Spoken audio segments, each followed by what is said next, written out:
No, many, if not most times, we usually start with the parsha, and then we evolve into something about the day, and then follow up with some other stuff. Let's say what we're doing now with the Chasidim versus Misnagdim material, which we have not explored in a while. Last week, as we know, we had it was Tisha B'Av. So we had special programming, and we followed the tradition not to learn anything really other than pertaining to Tisha B'Av. So that was last week. It's a beautiful, amazing gathering. I really want to thank everyone who tuned in. And we even had faces that have not been here in a long time, and new faces too. So that really, that was very special. So now this week we're back to regular programming, so to speak. At the same time, tonight is also an amazing special night, and that is Tu B'Av. So for those who are not too familiar with it, it is the night. This is the day what is most known as like the closest thing that Judaism has to Valentine's Day. It's a day of love and romance on the Jewish calendar. That's what it's most known for. Though there are other aspects. Like, in fact, there's a whole part of the Talmud that goes into what makes Tu B'Av so special, and may even we could even look at it because I really feel that it's something that has some really beautiful insights and passages and things that may not be fully familiar with.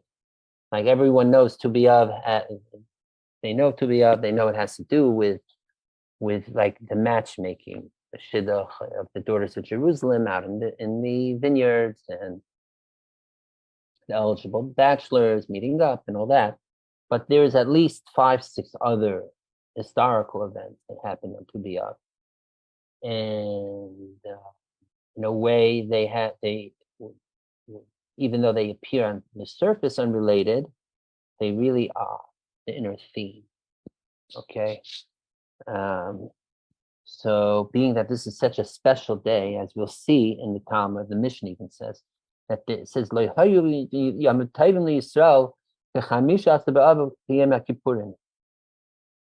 is no greater holidays on the Jewish calendar greater than today, tonight, the 15th of Av, and Yom Kippur. And notice, actually, Tu B'Av is mentioned before Yom Kippur even. Yet we don't do any special other than not saying Tachnun, saying the special like the supplication and certain prayers we don't say on days of festivals. But we don't add any special prayers. Nor are there like any special meals officially, or what have you. And what if we have anything observance or ritual related to Tu B'Av, it's merely like it's just custom, and even those customs aren't really entrenched in Jewish practice. So it seems like one of these almost semi-anomalies in the sense that it is highlighted as such an important, amazing holiday, yet nothing's really happening on this day that we, especially contemporary wise. I mean, there is a thing like, for example, if for singles, Manhattan Jewish singles, they'll get together on the Upper West Side and Riverside Park. They've been having this the last 10, 15 years. Get together, dressing in white, like it says in what we'll see in the Mishnah and Gemara of Tractate Tainus that goes into it. The revocation, and it's a little bit of a singles event, but it's not like doing some special prayers or stuff like that.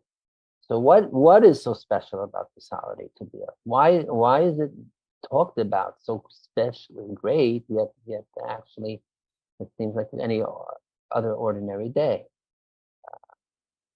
Even Valentine's Day has special Valentine's cards that you could get at the, I don't know if there's any to be of Jewish Hallmark cards. There should be, maybe.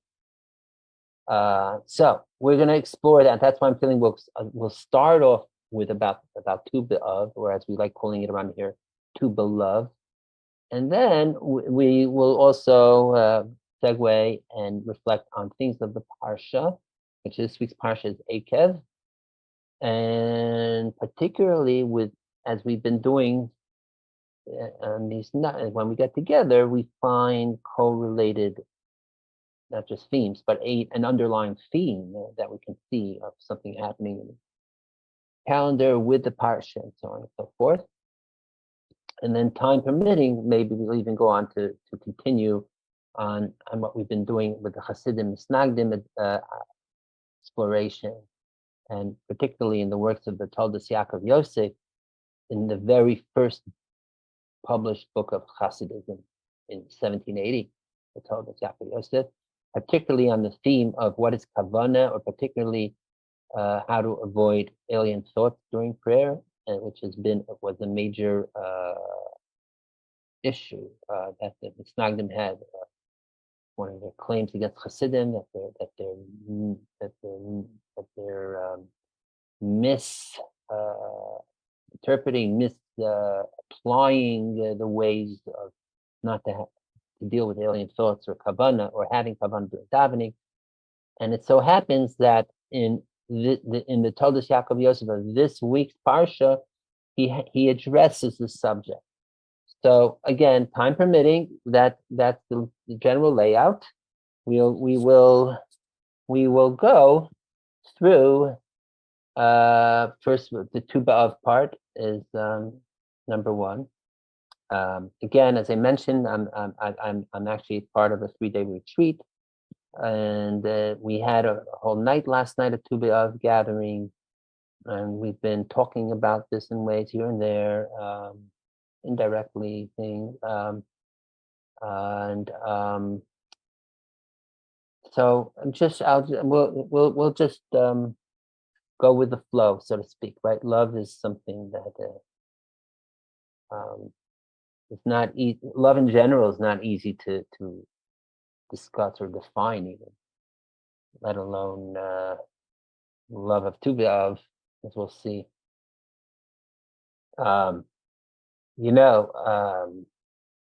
If anyone knows their Greek classics, you know that Plato wrote one of his, what I personally think is one of his top 2 or 3 works, is the Symposium, which is a whole frame. The frame of it is a gathering, almost like a Greek Farbrengen, if you want to call it.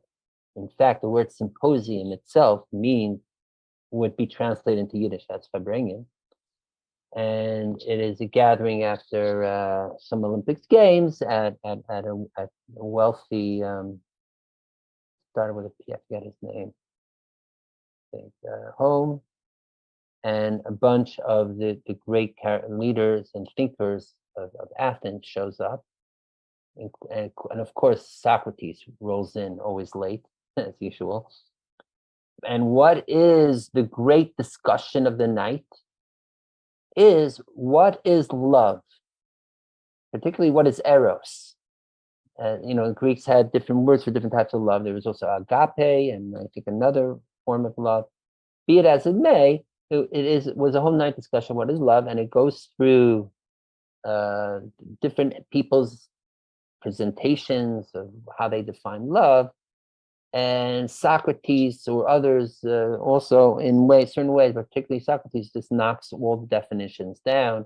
So he gives his. In fact, it's not from his; it's one that he heard from a wise woman, Diotima.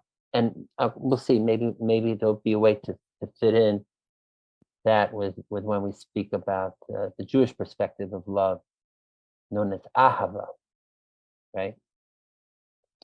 But so to get there, actually, by getting to what is ahava, love, it would it would this is related to understanding what is the greatness of Tu B'Av itself, and why it's so extolled, and to get to the true meaning of love. Okay.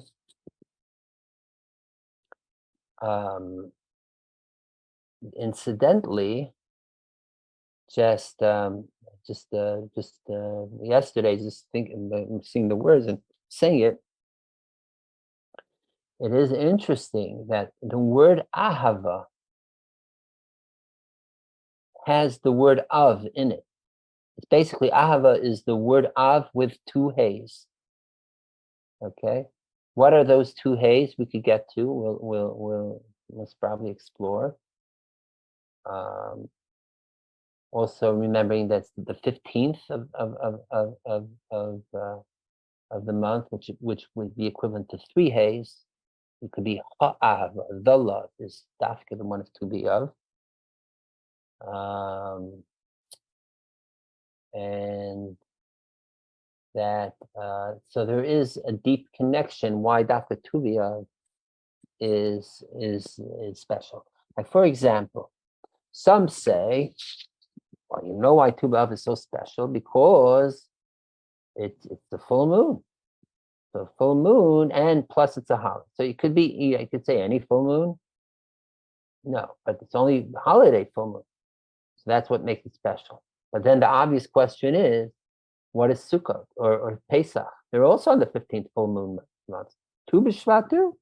So why is of, even though it has the full moon, which is special, which does represent the fullness of the Jewish people, and Sephira is why the fullness of Malchut and all that. But why Tu B'Av of all? Especially since it's not written in the Torah anywhere, Tu B'Av itself, right? So there's something particularly here in that dafka for the month of Av that's bringing out the highest level of holiday, highest level of love that no other holiday, no other full moon can. Okay. So to get to the bottom of this, let us look together, and we once in a while do look at some text, and I think this is a great text look at, because it just has to do with very core Jewish study, and that is the Mishnah and the Talmud, particularly in the tractate Tainit. And this is also related to the 15th of the month of Av, because one of the things that this full moon represents is that even though we had the equinox already, but generally from after the full moon of this month of Av, it's seen that it becomes more apparent that the nights are diminishing, are getting longer. The nights are increasing, are getting bigger. And the Gemara says that night is a time of study. So since the nights are getting longer, so it's from Tu B'Av and on that we're supposed to increase in studying Torah. It says. In fact, says whoever increases studying Torah from Tu B'Av on, his life will increase, and one does not, then ... So it's all the more appropriate for us just to look into what the Mishnah and Gemara says, especially being that it's very interesting reading. So, and it also has to do with describing what happened to B'Av. Is anyone familiar with this Gemara at the end of Tainus? Has anyone seen this in the past?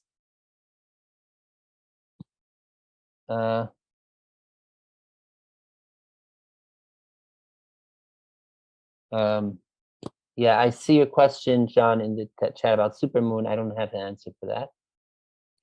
So being that I don't hear any direct response to anyone that if anyone has learned this Gemara or not, so I assume not. So what we're going to do is we're going to read off this from the Gemara with vowelization. That's as it is on Sefaria website, a great repository of primary Jewish texts, and in fact they have it with the English. So segment by segment. So if someone wants to follow along in that also, all right? And I'm just inspired myself personally just to learn a little around in Gemara too. So the last tractate of Tainis, usually in Gemaras, they break up Mishnah by Mishnah. There's a Mishnah 1 of the chapter, then there's a whole long Gemara on it, and so on. This last chapter of Tainis is all the whole chunk, the whole chapter of Mishnah is given at once, and then the Gemara goes down and breaks it all up. So it's like almost like one long Mishnah. All right. So in this very long Mishnah, which proceeds with discussing what certain temple practices in the month of Tammuz and of Tisha B'Av and so on. So then it segues into discussing what, after discussing Tisha B'Av, what's the next thing, which is Tu B'Av. Because before this, the Mishnah says here, I see, hi Jen, welcome back. So we just now started. We're going to do a little Mishnah and Talmud reading about Tu B'Av, and then explored. We already presented certain things about Tu B'Av, but now we're going more into the sources, and then we're going to see how that reveals even greater things. Okay. Great. So in addition, we know the famous adage that when Av begins, we start decreasing in joy. Whereas the Hasidic reading is when Av begins, how do you diminish the sadness of Av? Dash b'simcha, with joy. That's a purely Hasidic taich. But everyone agrees after Tisha B'Av, it's all breakout of happiness. Okay. It's almost like after like Yom Kippur, then the next thing that follows is Sukkot and Sukkot Torah. Really happy after that somberness. The same thing. Wow, so interesting. I never heard that taich of Mishnah of is with Simcha. That's such a cute word. Yeah, I think it's from the Sfas Emes or something, and it's used by a lot of people. Different. It's used a lot. But I think the Rebbe even used it in Tichot. Okay. So then the Mishnah continues. Rabbi Shimon ben Gamliel said, let me make it a little bit bigger in case people want to see better. There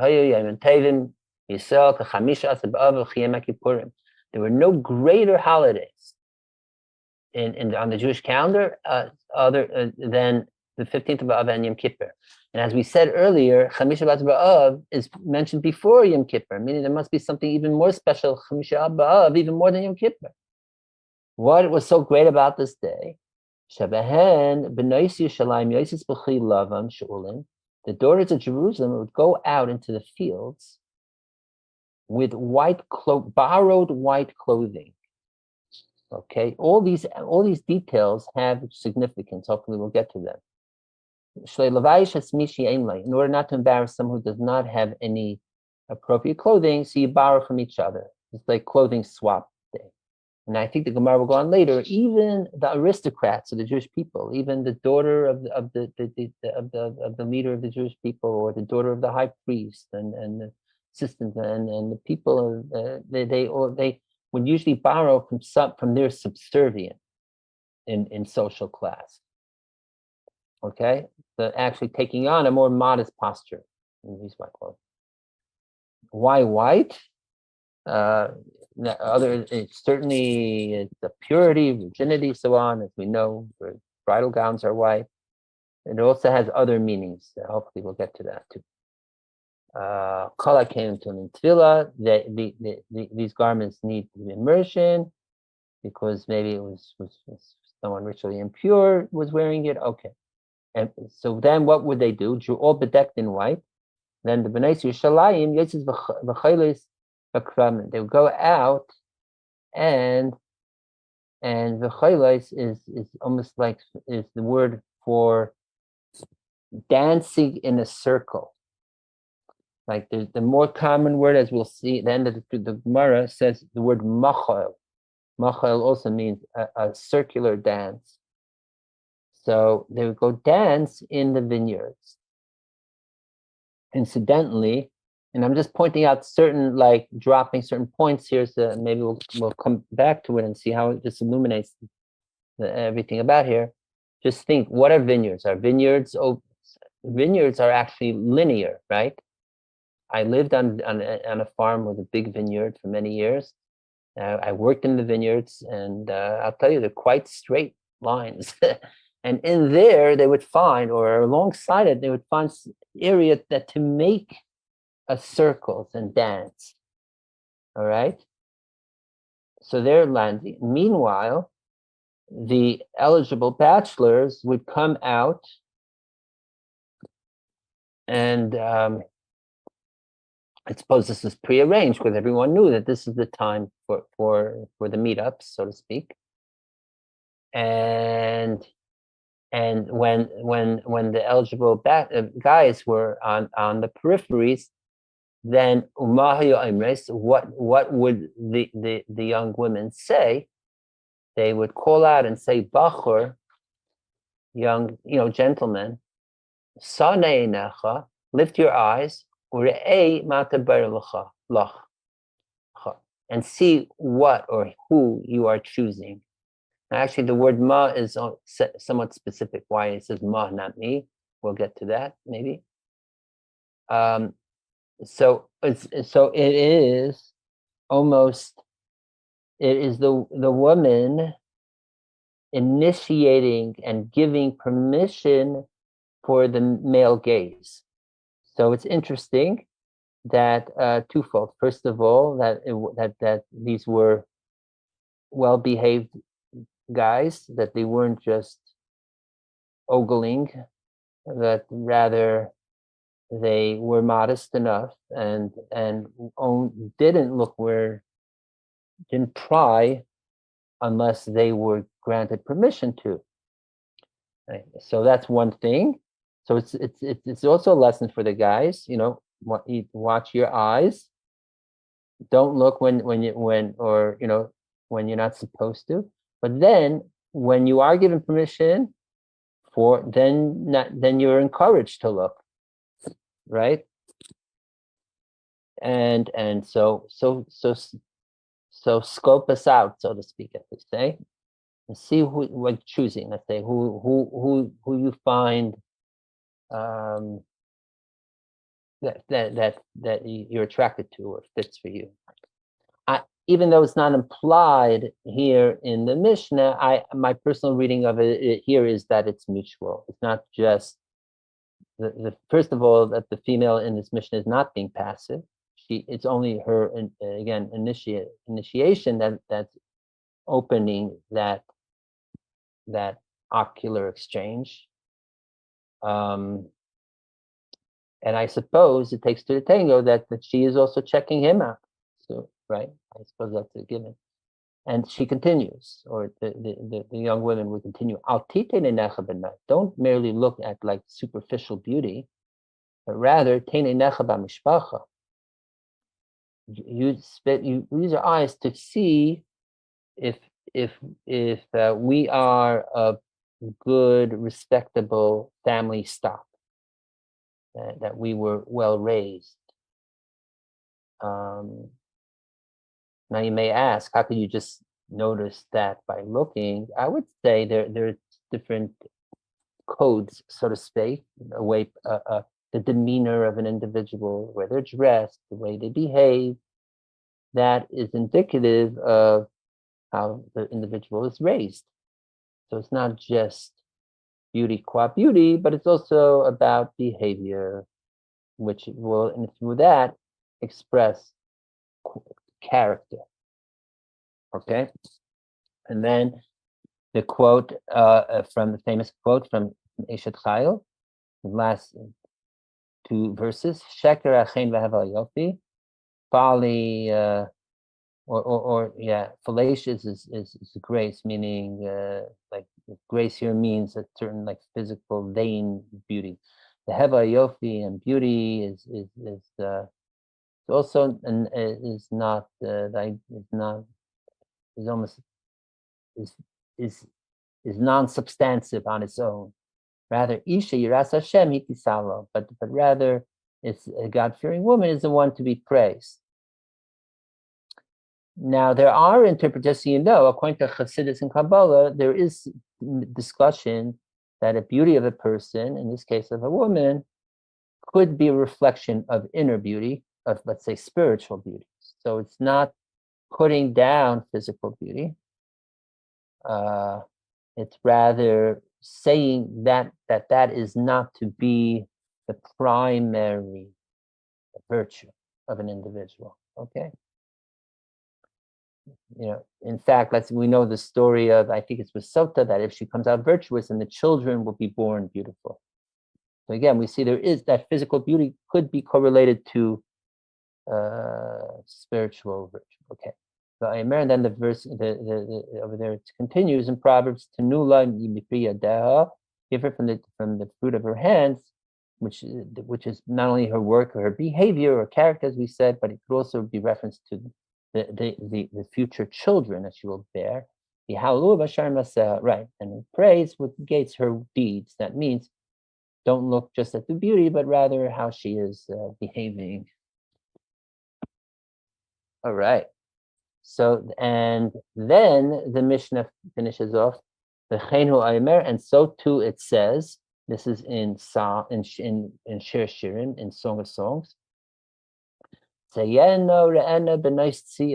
out and see and gaze, daughters of Zion, Bamel Shlema, gaze at King Shlomo, Solomon, Torah, at the tiara, the crown, Sha'atar La'imai, that his mother crowned him, B'yom Chasunasei, on the day of his wedding, or B'yom Simchas Liba, on the day of the joy of his heart.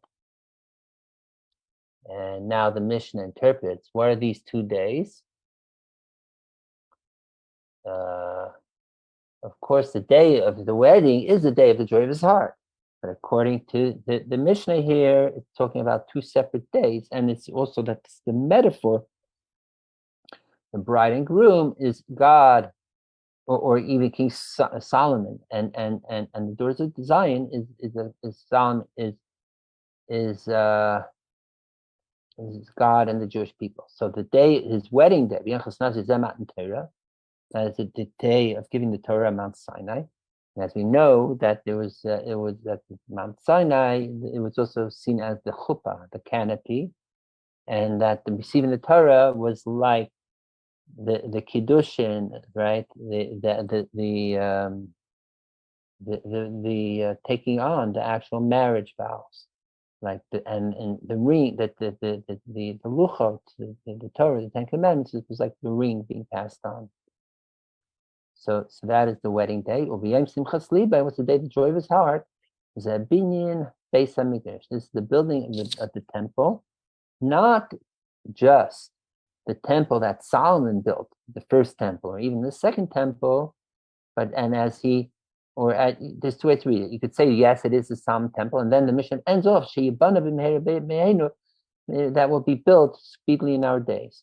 So this is also a reference that this also includes the building of the 3rd Beit HaMikdash temple with the coming of Mashiach. Okay? So this is how the Mishnah ends. Okay. So here too, by the way, is another. We see it openly here. That's not just the men gazing at the daughters of Jerusalem, and so the daughters of Jerusalem also have their gaze, namely at King Shlomo, King Solomon.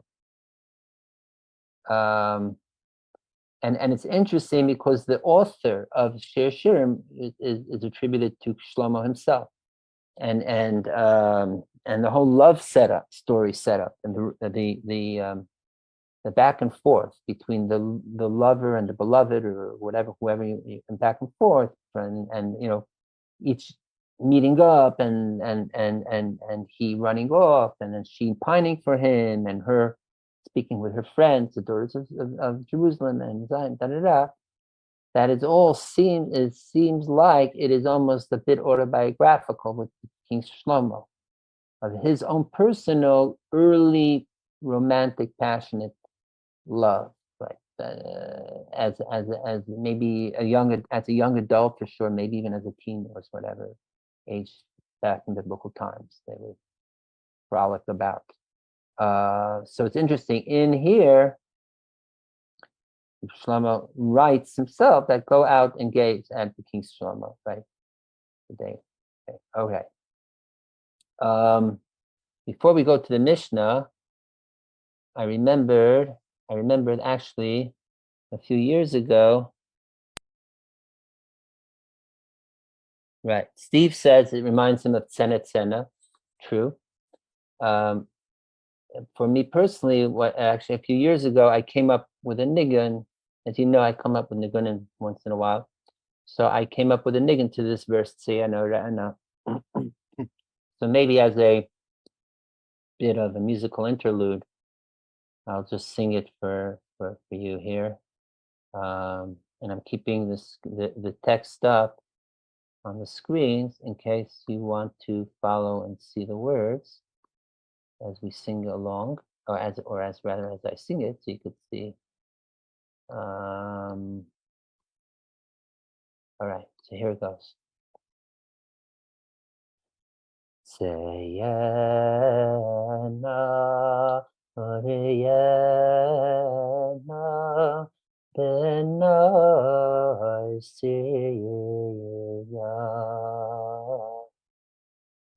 Seyena, Oriyena, Benai Siya. Seyena,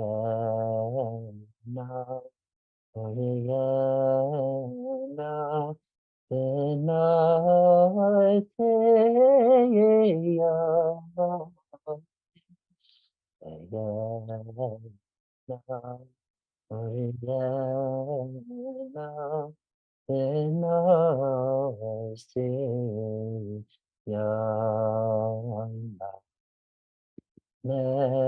Melashloimai Balatara Shadralai Imai Melashloimai Balatara Shadralai Imai Beyayim Chasunatzai Oveyayim Simchas Livai Beyayim Chasunatzai Oveyayim Simchas Livai Beyayim Chasunasai Obeyayim Simchas Libai Beyayim Chasunasai Obeyayim Simchas Libai. I'll do it in English. Oh, go out and gaze, O daughters of Zion.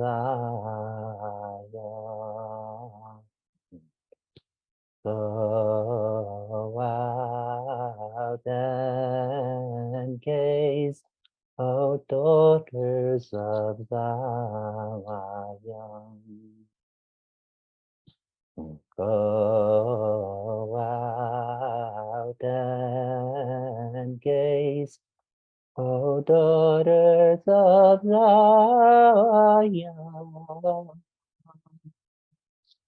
Go out and gaze, O daughters of Zion. on King Solomon up on the ground, crowned by his mother.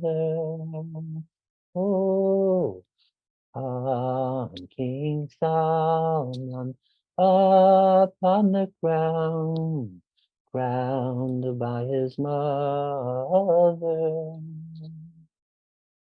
On his wedding day, on the day of the joy of his heart, on his wedding day, on the day of the joy of his heart. On his wedding day, on the day of the joy of his heart, on his wedding day, on the day of the joy of his heart.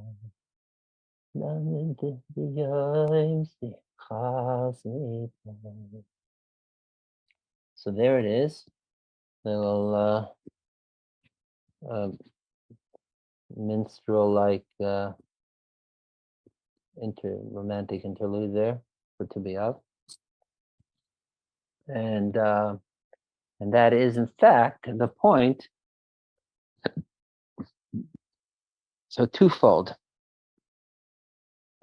By the way, in this part of the Mishnah of saying that in this verse Tzayena Re'ena, going out, there's both the day of the Matan Torah, giving the Torah, and the day of building the Beit HaMikdash. That is also a code, a hint of what's related also to Be Of in general, and why Yom Kippur is also included as a great holiday also. Okay.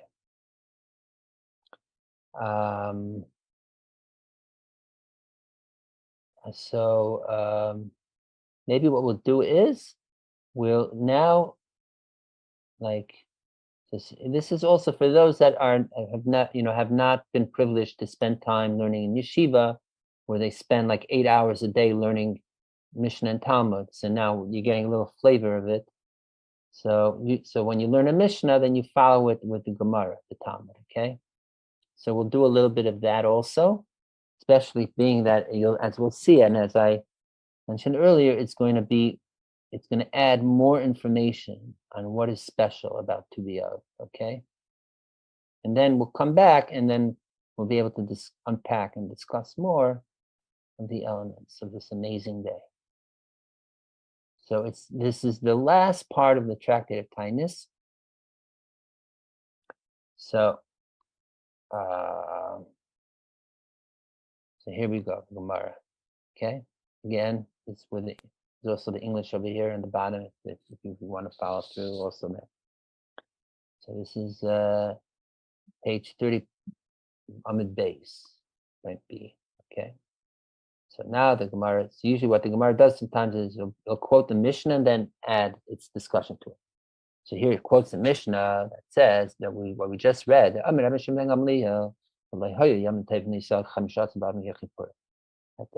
of all the holidays in the Jewish calendar, there's none greater than Tu B'Av and Yom Kippur. So now the Gemara asks, okay, granted Yom Kippur, we know special day, the holiest day of the year. It's a day where all sins are forgiven, right? And also it's Yom Shenitnu by Luchas Achrenis. It's the day when Moshe Rabbeinu came down with the second Luchot. So it's a very momentous day. So it makes sense why it would be such a amazing day. Why it would be such a no greater Yom Tov.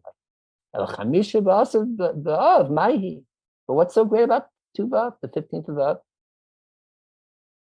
So now the Gemara is going to go through a litany of things that happened historically on the 15th of Av.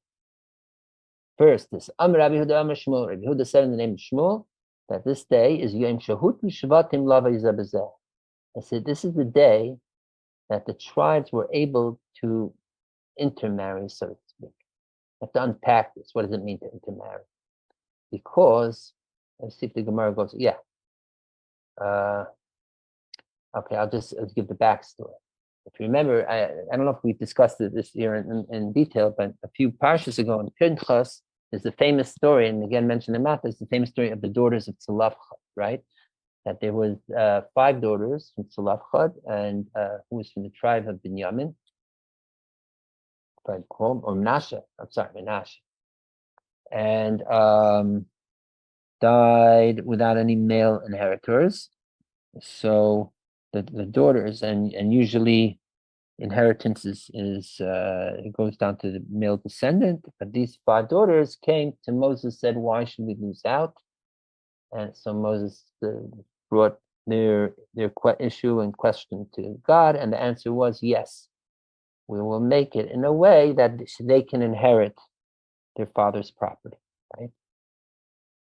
But because of this, there was a provision laid down that they not marry out, that the daughters or anyone who was if it was only daughter inheriting from the father, then they should only marry within their tribe, so that the real estate, which was in Israel, which was divided by tribal zones, that it not leave. Because if someone, let's say the tribe of Menashe, the daughter marries out and she inherits the land, it marries, let's say, someone from the tribe of Naphtali, so then what would happen with her inheritance, her land? It would create confusion.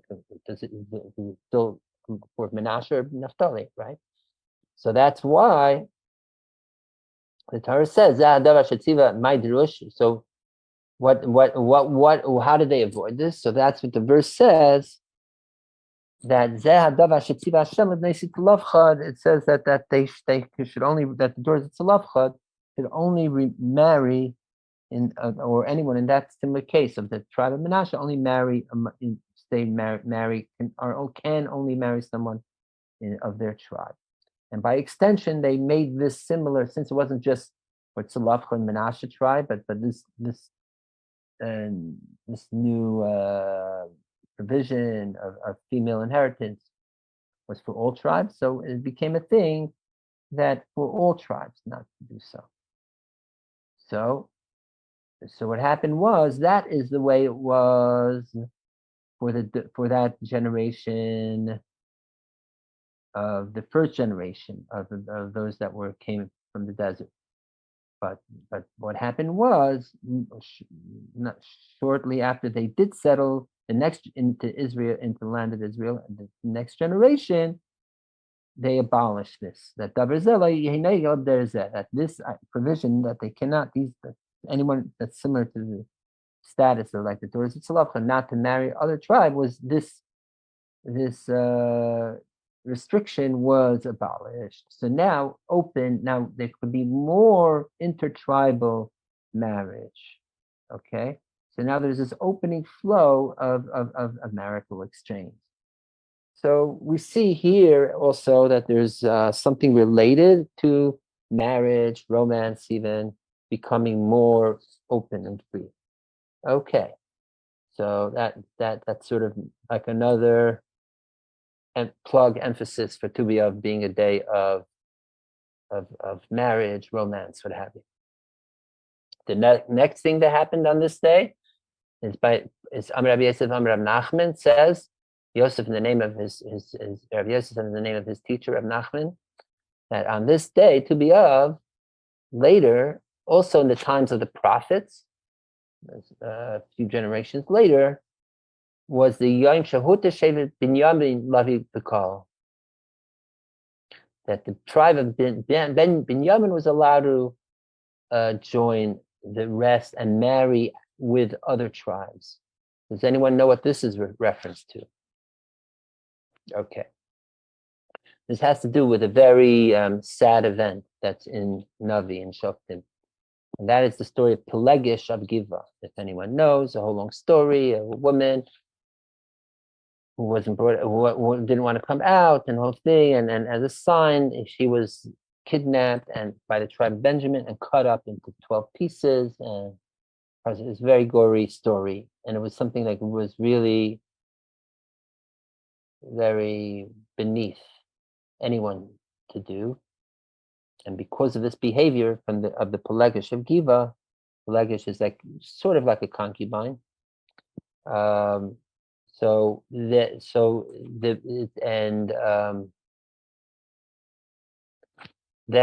is when an edict came out that no one is to marry anyone from the tribe of Benjamin, because of their misbehavior. And for a while, Benjamin was like ostracized from marrying anyone from any other tribes, right?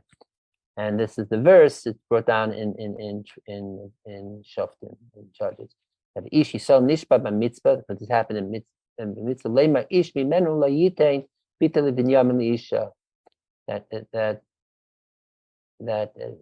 That no one should marry anyone from the tribe of Benjamin or from other tribes. My drush has been learned expounded from the verse. Amarav mimenu. That means from Ibrahim banenu. I'm hearing something. Wait. All right. It's a weird thing. Maybe it's a cricket came in here. I don't know. Whatever, it's or a cicada or something. It's a weird crickety sound. I don't know if you hear it.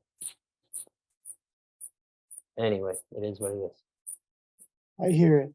You do, right? It sounds like a cicada or something. Crickety thing? Yeah, it sounds like a cricket. All right, I don't know how it got in here. Everything's closed, but it is what it is. Anyways, this is the time of I suppose even the crickets are in love. Okay. So this was the day. So after a while, what happened was the tribe of Benjamin's population started to decrease, and they were really affected. So finally, they decided that they're going to let the tribe of Benjamin marry again with other tribes. In fact, I forget where it's described that they even had a setting where they could go and like women that were interested in and to marry those from Benjamin. Basically similar to the vineyard story that we saw before. For any Tu B'Av, there was like a setup like that for the eligible young men of the tribe of Benjamin to find eligible bachelorettes of the other tribes. So again, there's another day of this is again a day of releasing, freeing up, letting love flourish more. Okay. Doesn't end there. There are more things happen this day.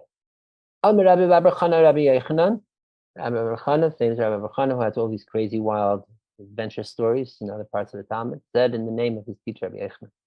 And this 15th day of Yom Shekolu B'Yom Meisei Midbar. That's the day that the dead of the desert stopped dying. That those of the desert stopped dying. Do you know what this means? Does anyone know?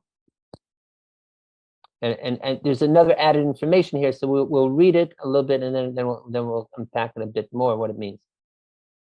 Okay, the Amar, because Rabbi Yochanan, I suppose, said, that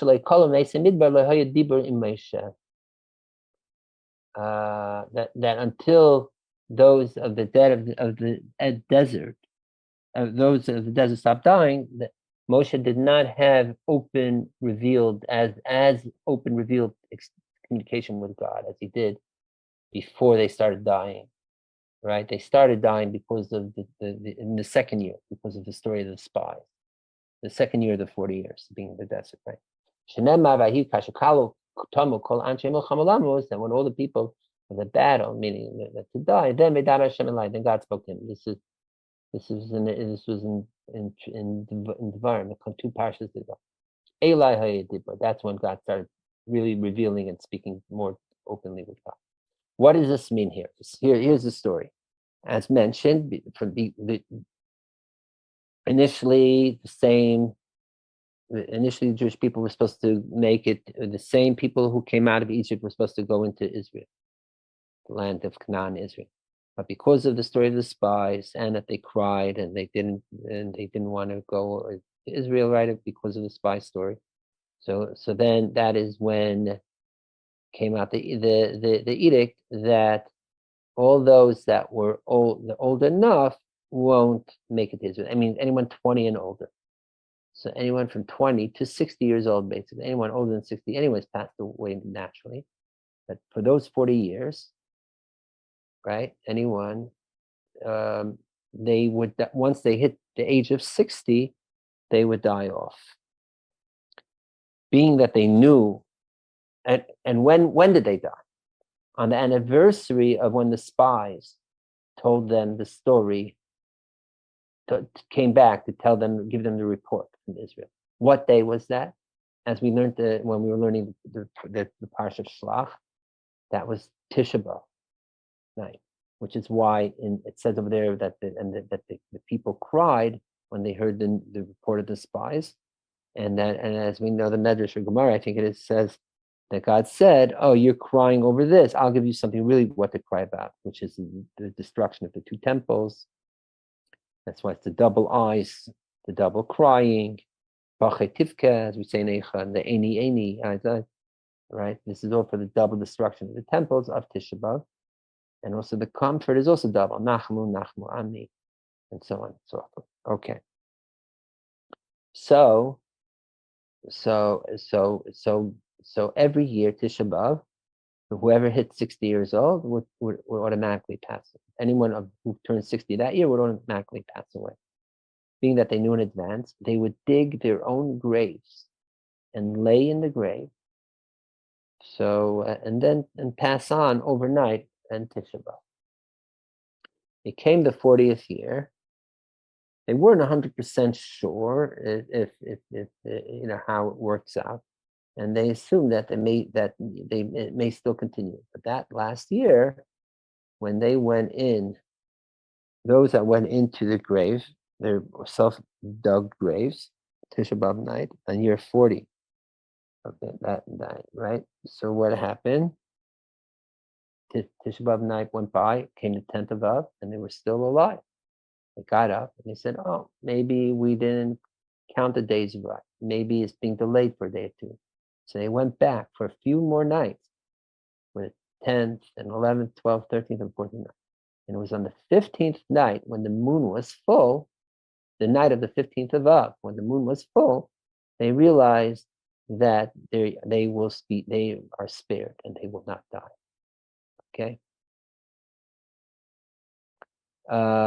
So due to that, being that now life returned to them, that is another reason to make it a great day.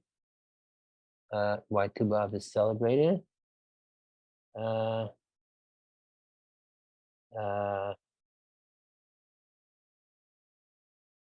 right.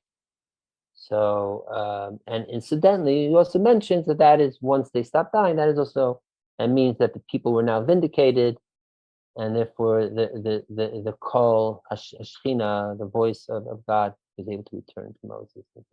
Okay.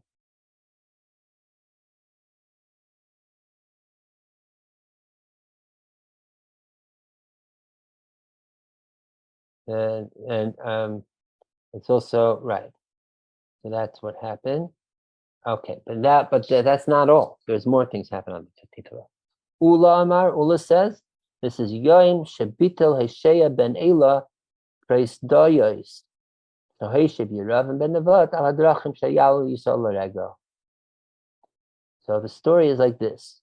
Yeravam, the son of Nevat, was the one who split up the kingdom of Israel he made, right, until there was Shlomo. Shlomo Melech was for all of Israel. But after that, as we know, with Yerav ben Nevat, it became two kingdoms in the land. There was the kingdom of Judea, where the temple, Beit HaMikdash was, and then there was a separate kingdom of Israel, which Yerav ben Nevat created. But since the temple was in the kingdom of Judea, and popular, and it was the whole thing of making a regal to go 3 times a year in the 3 holidays, Pesach, Sukkot, Shavuos, to Jerusalem, to the temple. So Rabbi Ben Nevat stopped the pilgrimage by putting special types of guards on the roads, not allowing anyone from his kingdom of Israel to go into the kingdom of Judea to go to the temple. So generations later, the successor Hosea ben Elah, got rid of the guards and allowed again the flow of even the kingdom of Israel to go back to the Beit Hamikdash, Temple of Jerusalem. Okay, so the last two things to be of don't have directly to do with love per se, or romance or marriage, but we do see that it has to do with bringing up something positive, of course, that's the whole point, but opening up, like the termination of death, and opening up, allowing more flow of serving God, right? And Va'amar and Reshaya said then, just to finish this sentence, because there was competing temples. There was a temple in Bethel and what have you. So he said, now the people could at least choose. They're not restricted. Okay. Now I think this is maybe the last thing. No, more. There's another couple of things happen to be up. Masna Amar, and Masa says, on this 15th day of Yom Shanitnu Harugi Beisal Kvura, it's the day that the dead of Beitar were brought to burial. If you know, several generations after the destruction of the temple, I think it's around the times of the famous story of Masada, right? Which is the times of Bar Kochba. So the temple was destroyed in year 70 to the Common Era, the second Beit HaMikdash. In year, I think, 135, and this is the times of Rabbi Akiva also, is when a charismatic military leader called Bar Kochba or Bar Kuziva rose and was proclaimed as the Mashiach to free the Israelites from the Roman occupation of Israel, and he banded together a whole big army, and he attacked, and he was initially quite successful, and he almost made it to recapture Jerusalem and maybe even start building with the promise to rebuilding the temple. But unfortunately, they were stopped by Roman legions. I think Josephus goes through this story also. I'm trying to remember if he goes. I think so, right? Does anyone remember? And be it as it may, that eventually it was very negative ending to the story, and the Bar Kochba armies and others, Jewish people, were slaughtered, and particularly in Beitar. The amount of people, I forget the exact number, it says somewhere else, I think hundreds of thousands. It said that blood flew like rivers, like knee high for days. I forget the exact details. But really it was an extreme, massive massacre, Beitar specifically, which is, I think, more north of Israel. I suppose in commemoration of this, like one of the right-wing groups that was associated with Likud party, like the youth group was called Beitar.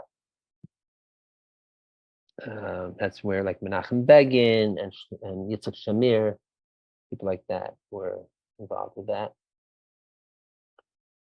I'm trying to remember if it was related to Zev Jabotinsky. I think it was. I think that was Zev Jabotinsky's youth movement called Beitar. Yes, That- and they also they would use that acronym for Breach Trumpeldor. Trump will explain in what is that? Because there was attacking what Trumpeldor being. He was one of the people, one of the principals of Beitar at the time. But it was like, the bet, and then Schmitchik and the Tet Reish. Top Reish. I never knew that. Thank you. So the massacre of Beitar, if I recall, actually happened on Tisha B'Av. Okay, and the Romans did for a long time did not allow any of the dead to be buried.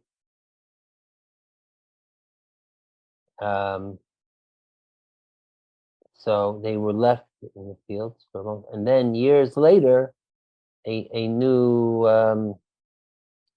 head of the government of that region, I suppose the Roman governor, allowed them finally to be buried.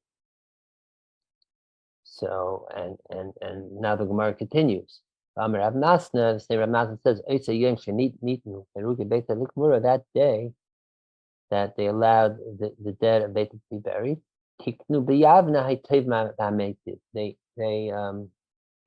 They instituted in Yavna, which was the yeshiva capital, this capital of study where they made the decisions of what laws to follow.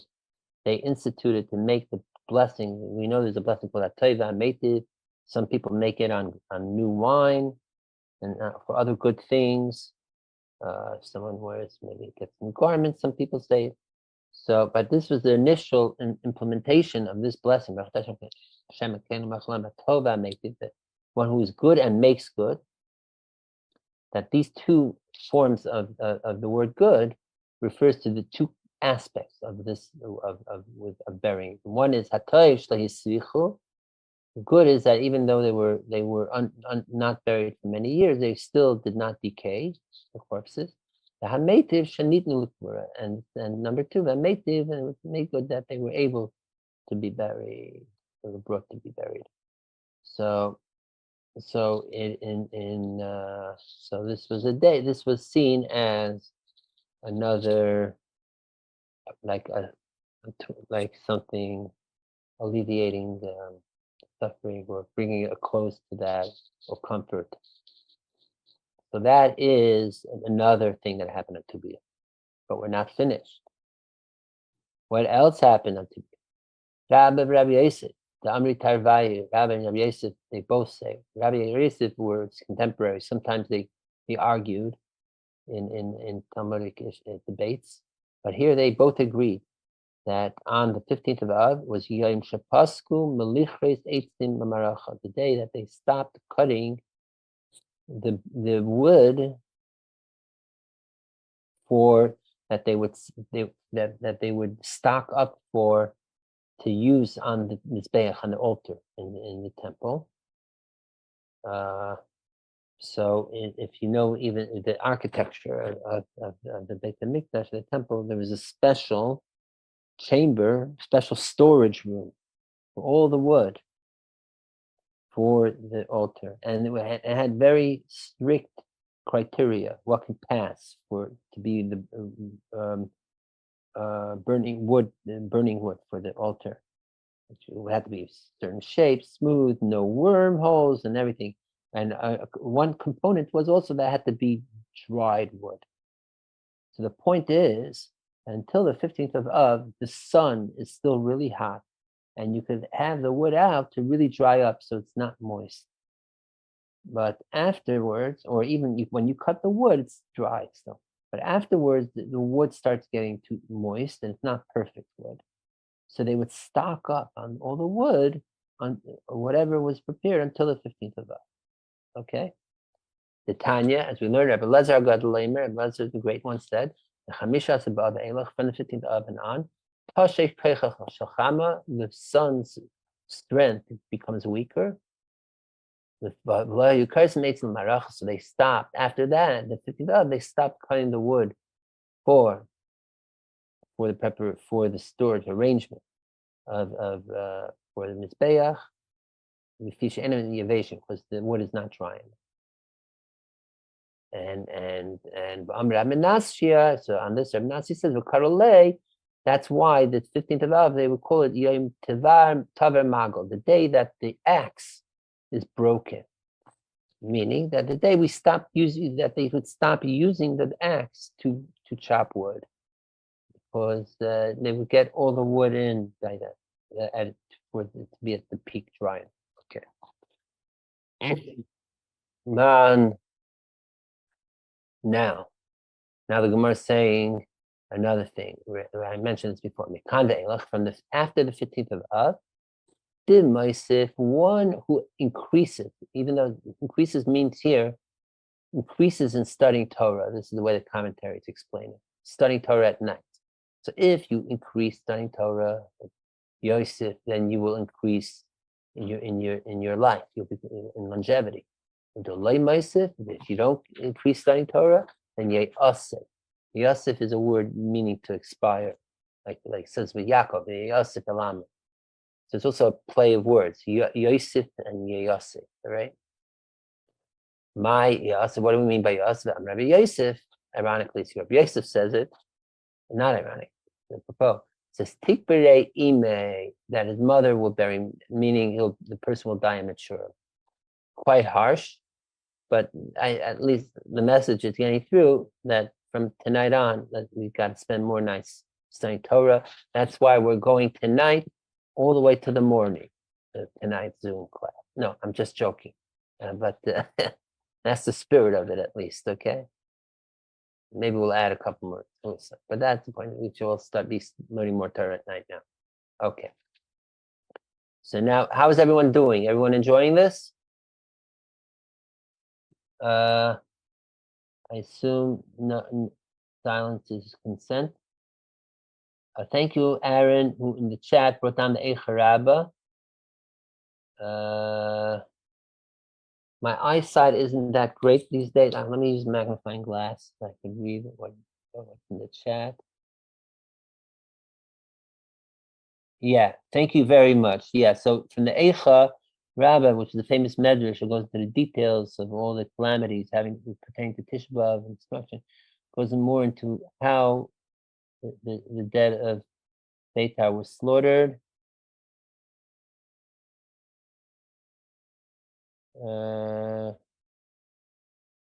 It flowed by the sea, yeah, and the blood rolled along stones of the size of 40 sa'ah, right, and flowed into the sea, staining it for a distance of 4 mil from out. Yeah. Okay, and on, all the details. Okay, thank you for that. Okay. Now the Gemara is going back to describing what we had in the original point. Okay, so basically to recap, what we have is let's see how many things there are to it. Number one is what the Mishnah says, right? It's the annual day of Jerusalem singles event, meeting out in the vineyards. Okay. Number two is that the female inheritors can marry out other tribes. Number three is that the tribe of Benjamin, after the story of the plague of Shekiva, could now marry the other tribes. Number four had to do with the dead of those after the story of this plague stopped dying, right? Number five is that the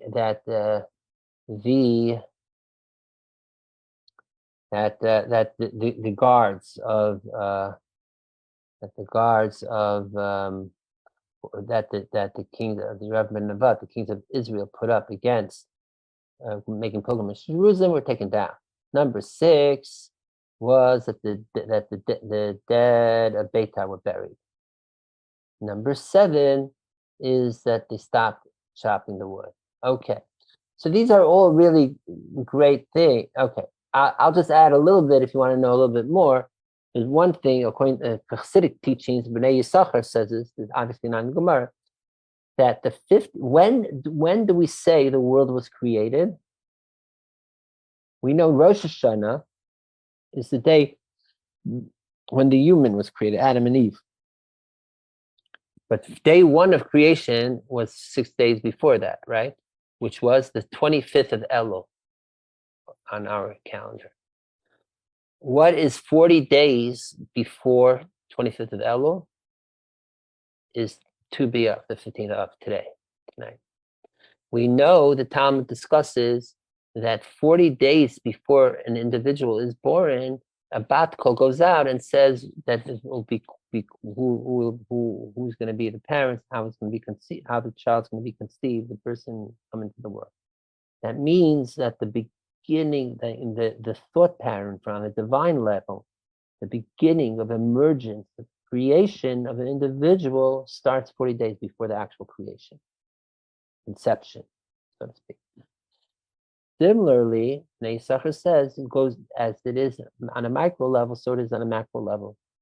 That 40 days before the whole world was created, it is today on Tu B'Av that we actually begin. The Tu B'Av is actually when the very initial beginning, even on a divine conception, so to speak, of creating the world begins. So in a way, Tu B'Av is already a time of leading towards Rosh Hashanah and creation of the new year in the whole world, which explains also there's a Hasidic custom that's starting today and on. Even you could start wishing each other a Tiva v'chatima tova, a good blessed year, written and scribed year, sealed year, because in a way. Okay, someone has another chat. I need to use a magnifying glass. More about Beitar. Thank you, John. Yeah, I didn't mean to interrupt you with that. No. It's good. It should be there. No, it's okay. So that. So in a way, this is the very initial stirs of the new upcoming year, beginning to. That's why as I said, the custom wishing Tilach Tova. I think there's a Chassidish Sefer, maybe since Bnei Yisachar himself says that I think the word Tiva, the Chatima Tova, is the same gematria as Chamisha Asar B'Av, something like that. I'm not going to start the calculations now, but just take my word for it. Apparently, it is so. Okay.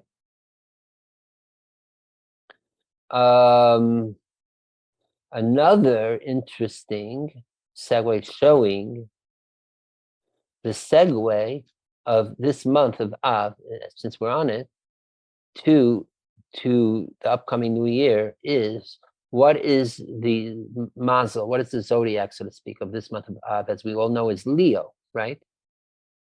Leo in Hebrew is, what's the word for lion? Aryeh. Very good, John. Aryeh is Aleph, Resh, Yud, and Hey. So I think it's the Shalah that says that Aleph stands for Elul, Resh for Rosh Hashanah, Yud for Yom Kippur, and Hey for Hoshana Rabbah. That means already in the month of Av is beginning the emergence gestation towards the upcoming new year. Elul, okay, and Rosh Hashanah. So that is another added specialness of the 15th of Av. Okay, this is not in the Talmud. But okay, the last thing is maybe like really like more deeper Siddish Kabbalistic, but at least from the things from the Gemara, as great, even if you want to say each of these 7 things are, even piled up the 7 things that we said, even if you want to take it all together, still doesn't satisfactorily explain why Tu B'Av should still be greater than Passover, greater than Sukkot. Come on. All right.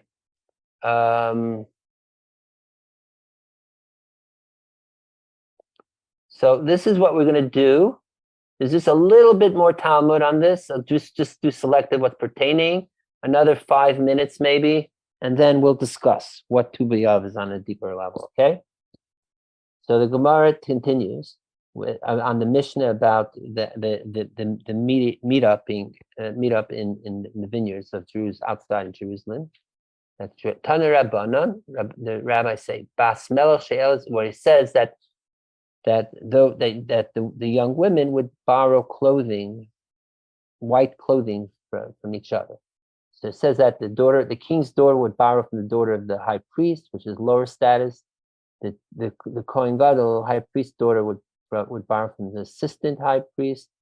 The assistant high priest's daughter from the one who was anointed for war, like the head of the commander of the military. The commander of military's head from the daughter of a regular priest, basically of each one from the lower status, meaning that they took on also what I read into this is they took on a state of like also humility, that it's not about looking better than they really are. Actually, they're downgrading themselves, and that's another lesson. Maybe good to know when you're going out on a date. Also, don't overdo the whole spiffing up. Be real, even be maybe even slightly casual. Look good, but you don't have to overdo it either. Okay, and they borrow from each other in order not to embarrass each other.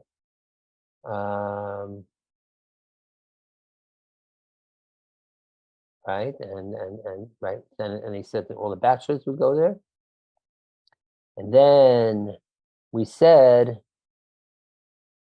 Now here's another, and this is now a brisa, which is a post Mishnah teaching, but before the Talmud, which sort of fleshes out what the Mishnah said. The Mishnah just said that if you see the women say, don't look at our beauty only, but look at our like family, our yichus, our mishpacha, our behavior, and so on.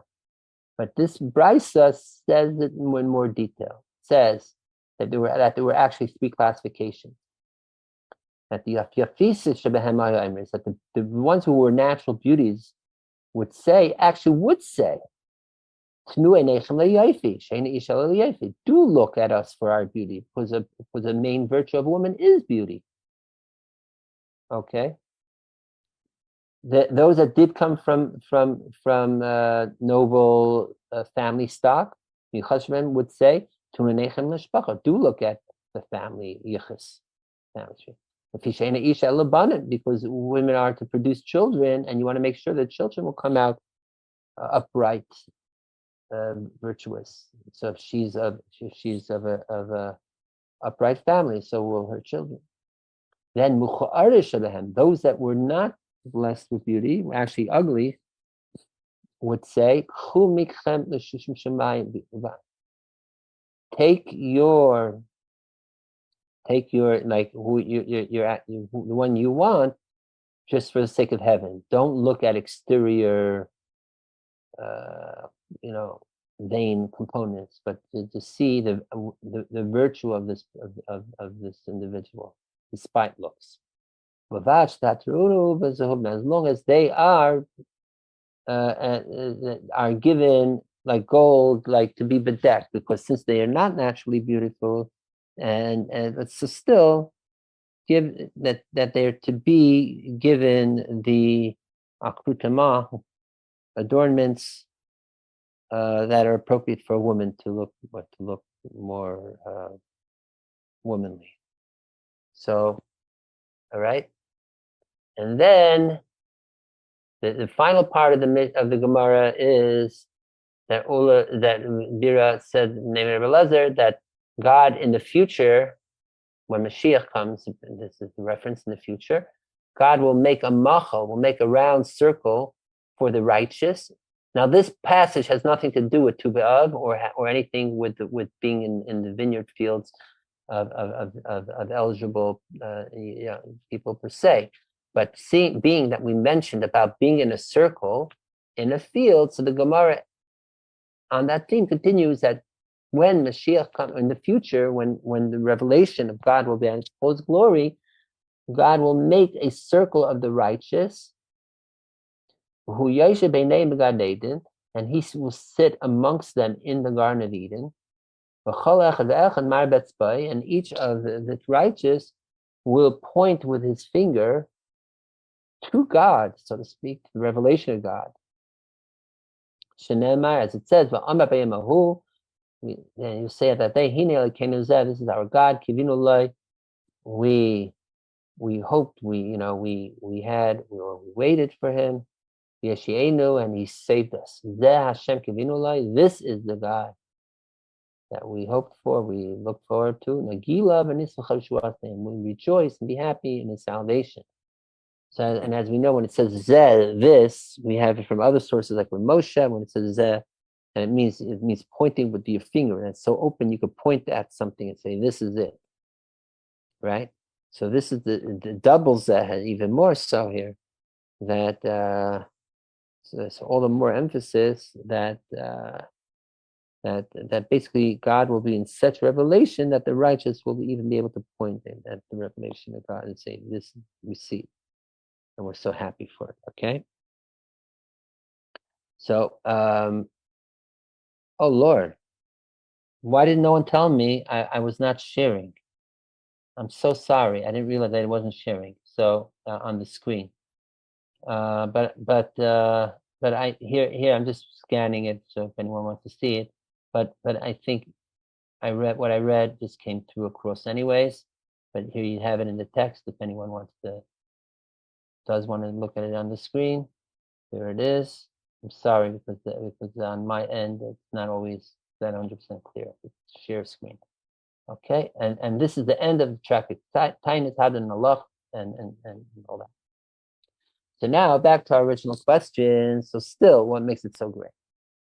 And with that, we could also add, what's the connection with the final part of the Gemara about the righteous in a circle?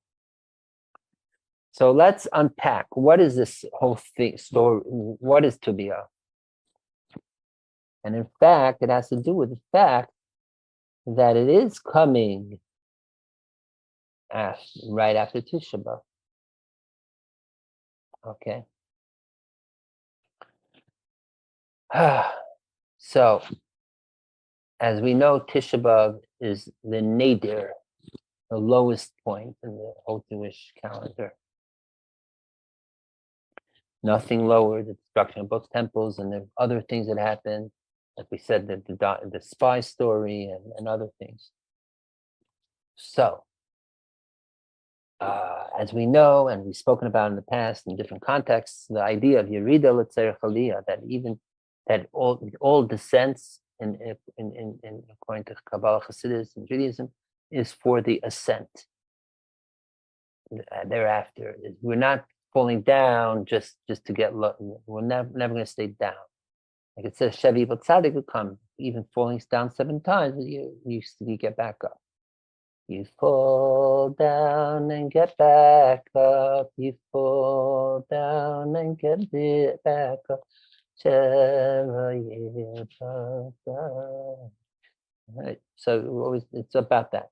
It's not just about getting back up to your original position, but it's for a purpose to get even higher than you were before. As we're thinking, like if you're here, starting up here, and you fall and coming back up, it's not just to get back up here, it's to get even higher. So there's almost, if you want to call it, the law of spiritual gravity in a sense and rebound is that the lower you fall, then the height thereafter will be higher. Okay. So since Tisha B'Av is the lowest of the low of all falls, so the rebound of that thereafter is expected to be the highest of the high. So when we say that after, and it's more than that, that even in the fall itself, even in Tisha B'Av itself, in this case of the fall, is already the highest of the high. It's just it's just concealed. Like we say that on Tisha B'Av, Mashiach was born on Tisha B'Av and other things.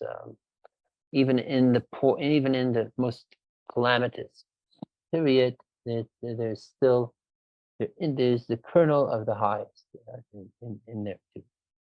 And so what is happening is after Tisha B'Av, the 9th of B'Av, then what is happening is the days thereafter, it's starting to reveal and starting to rebound back up. till it gets to the highest point. The pinnacle of that height, at least the spiritual level, until we see it with literally with Mashiach and then the ultimate redemption, is on the 15th of Av, because that's when the moon is the fullest. That is when we find full fruition of bringing out the ultimate, at least on a spiritual powerful level and power level of the ultimate nachama, the ultimate comfort, and on the highest level. Right, as we said, as we know, and we mentioned earlier, the moon is in fullest potency. Full moon also means the way the blessing is revealed for the Jewish people who are compared to the moon is at its fullest. Now, the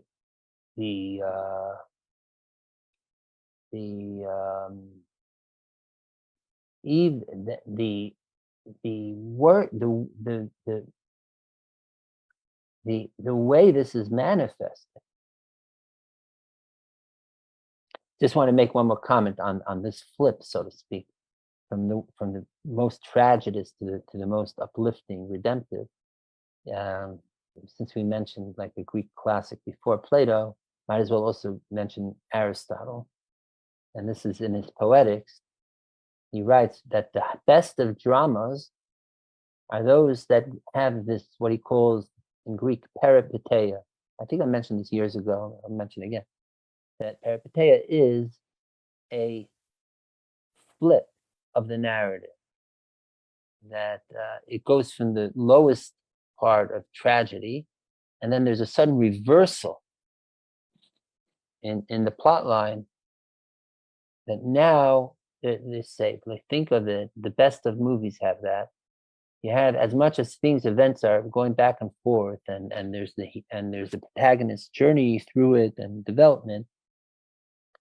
But if you look at all those best of thrillers or epics, usually something's happening in the last 5-10 minutes. That real reverse, like it was going to be the real doomsday, like really the whole world was going to be destroyed. Like not only like a quarter of the way in the movie where I don't want to mention people or actors, but if you use your imagination, not only his car would be broken, his house would be broken, and then in the middle of the movie it was going to be his town, but at the end of the movie, it's like the stakes are the highest, right? It's like the whole country or the whole world's going to be blown up.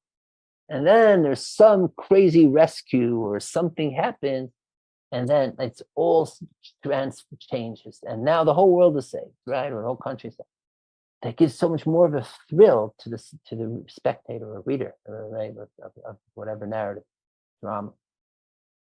And that really brings out the real uplifting, real feeling of salvation.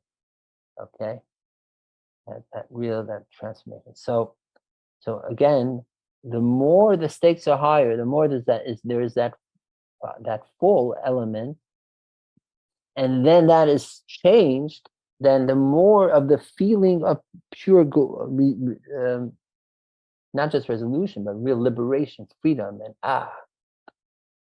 saved, right? So that is also in our narrative of Golus and Gola, of exile and Gola, at the deepest of exile, Tisha B'Av. It's with this. This is almost like again, the narrative flipping it to the highest of Gola. Okay. So what does this have? So through that. So what does this have to do with the elements that we just read in the Mishnah and the Talmud, having to do with what's to be up? So the answer is that is the whole point. These are all preambles, foreshadows of bringing us to that ultimate level of freedom of Geula that comes after the darkness, which begins primarily by creating our own freedom, liberation, creating a state of meeting our basher, creating family homes, falling in love, to be frank, just good old-fashioned love, opening up, being connected with the infinite, and um, and and and and nurturing it, and creating again families and children for subsequent to bring a whole new life, a whole new way into the world. And that is the beginning of changing the world for the better. I think I mentioned this a week or two ago a bit, and intimated, but it's very appropriate to mention it now again. The stories that we know, some of us, excuse me, know people like this, that Auschwitz survivors who in 45, 46, 7, and were in the DP camps in Germany, Poland, what have you, and they actually got married, possibly within even within a year of the camps, and gave birth to children. To me, that is the most moving moment, and one of the most moving moments in Jewish history, maybe even more than the founding of the State of Israel, if you ask me. To have that ability, to have that hope. There's no better word for it. That audacity of hope, that from the ashes, mamish, from the ashes, to be able to come and bring new life and love, despite all of obvious hate and being receiving end of it, and even worse than hate, and to be able to find love within and to connect and really bringing out a whole new generation. That is the way. That is the way we begin this reversal from all the calamities and traumas, and bringing the healing of the people, healing of a nation. So, yes, as it may even sound a little kitschy. Yeah, Jewish Valentine's Day, to be no, more than that. It's showing that even the times of the worst levels of calamities, time, there's still abilities of love and hope. That's the bottom line. And that is why it begins first with the story of the daughters of Jerusalem meeting, just laying down the foundations, the Mishnah, that love, this is a time of love, just to be open to find the shidduch, find the right mate, and be open for that. Then the Talmud expounds on that with different examples where the love came to overcome hardship or even resistance to love. In the story of Tzalachad, that there was restrictions. Maybe there was someone like in the case of a young woman who was in love with someone from another tribe who couldn't marry, but you say no, now you can. Then even worse, the whole story of Plegah Shpigiva was the whole the concubine Giva. That was a story of violence, terrible, gory violence, and yet there was something hopeful that came out of that. And then the stories are, again, the hope of even not having to do with romantic love per se, just with life, celebrating life. That itself is a form of love. And that is those that died in the desert, and to be hopeful again for a future. That we could change, this whole generation could change. So we could go into a new land and rebuild again, even after the nation's mishaps and the effects thereof. And then even if the dead are dead, like in Beitar, but no, right? They could still be buried. That means we could bring closure to even death, and then look forward to a hopeful future. And even taking away the barriers from going up to the temple is showing that we're not restricting anymore. We allowing to be in touch with with our love to the source, to the place where God resides in the temple, and to go back to the Beit HaMikdash. Then even chopping of the wood ending shows that now is time that we can now focus on the worship without any preparations. We're ready to bring the sacrifices, the altars, and we're ready also for the Torah study, as we said, that the nights get longer. So the sacrifices represents prayer, right? Like the prayers are like our prayers now are in place of the sacrifices, and then nights to study, and we can now focus more on our davening and our learning to its highest level, and we're all positive and all hope. And with that, we could create a whole new future. And even what we said before, the Hasidic Pshat, that the 40 days before creation of the world thing, and beginning, very, very beginning of conceiving the whole new world, that too. Even God is hopeful to create a new year, a new world. As we know, every Rosh Hashanah, the whole world is created anew. So this is really a day of real hope, despite all the negative things that may have happened in the past. And to me, this is another great lesson of what is meaningful love. I'm not, besides, I'm not even going to say what's true love or not true love. That's the misjudgment. I would say what is enduring love, or and therefore more deeper love in a way. We all know about puppy love, right? Love at first sight. We all know love, honeymoon love, newly met weds, what have you. But the question is, would this initial love, would this survive, rather, even if things happen between the two people in love?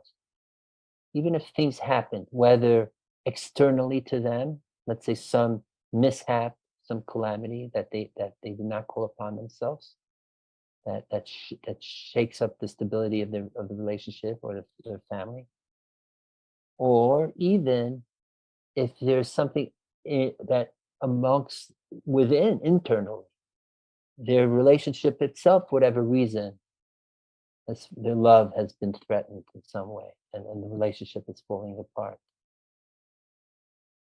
Would the love survive that? And that is where the real test of if you want to lack a better word, and just for theatrical effect, the real love is.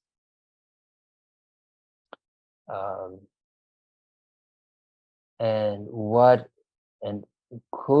they still, even if there are things to threaten the love, even if one of the parties in the relationship erred, made mistakes,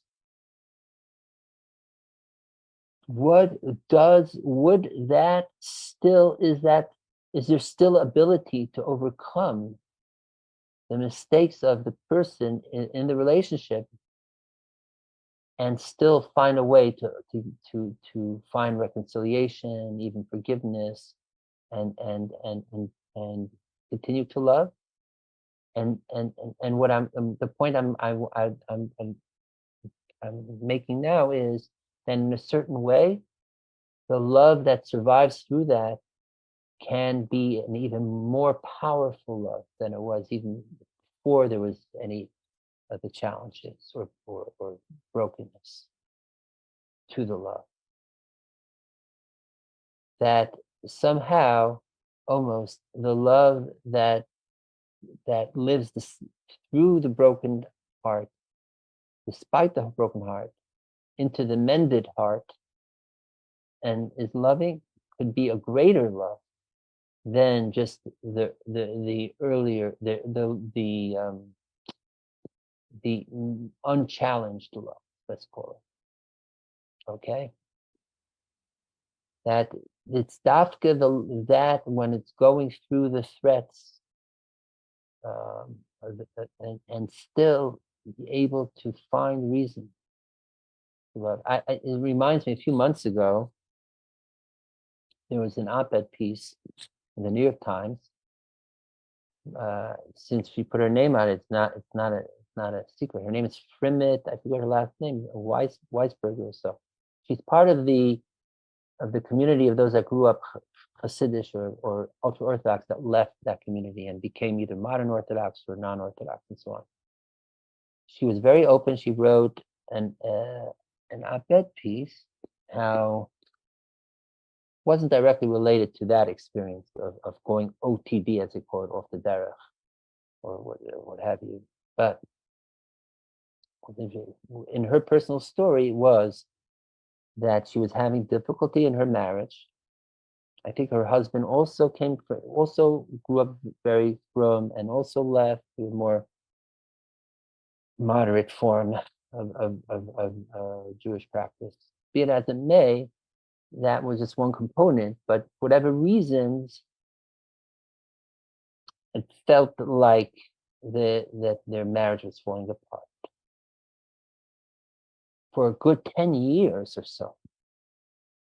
And then eventually, through working it through and finding a way to rediscover and find with understanding and behavior change, and I forget if there was a little therapy involved too, be it as it may, the point is that after something at least a decade even of not being fully in love, having hardships, and even questioning why are we in this marriage still, but still sticking it out, that they came to a place that not only they found that love again, but it became even more nurtured in a deeper way.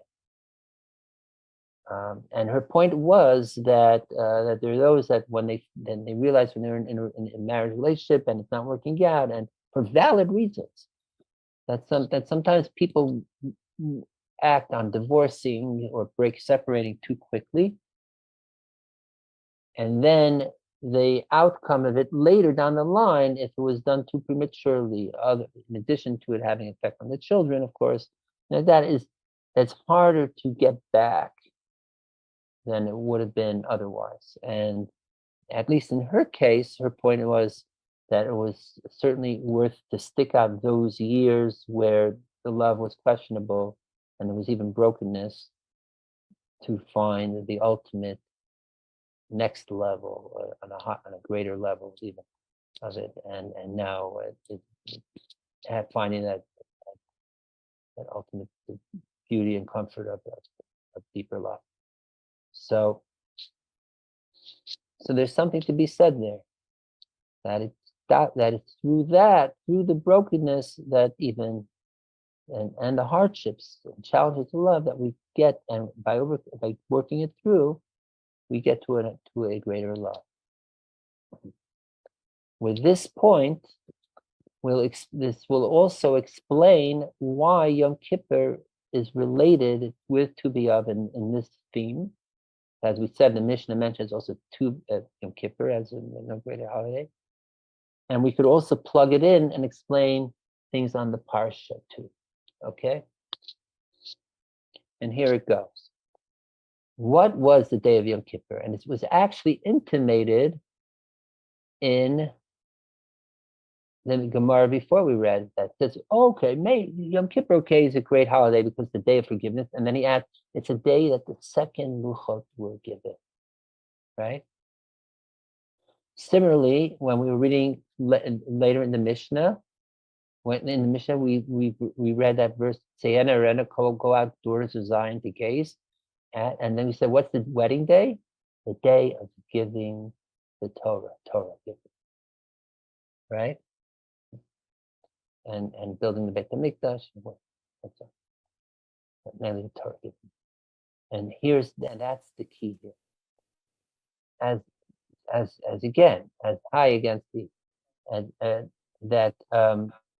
that Yom Kippur was the day that that Moshe came down from the mountain with the second luchot, and now finally the Jewish people, were fully forgiven for the sin of the golden calf.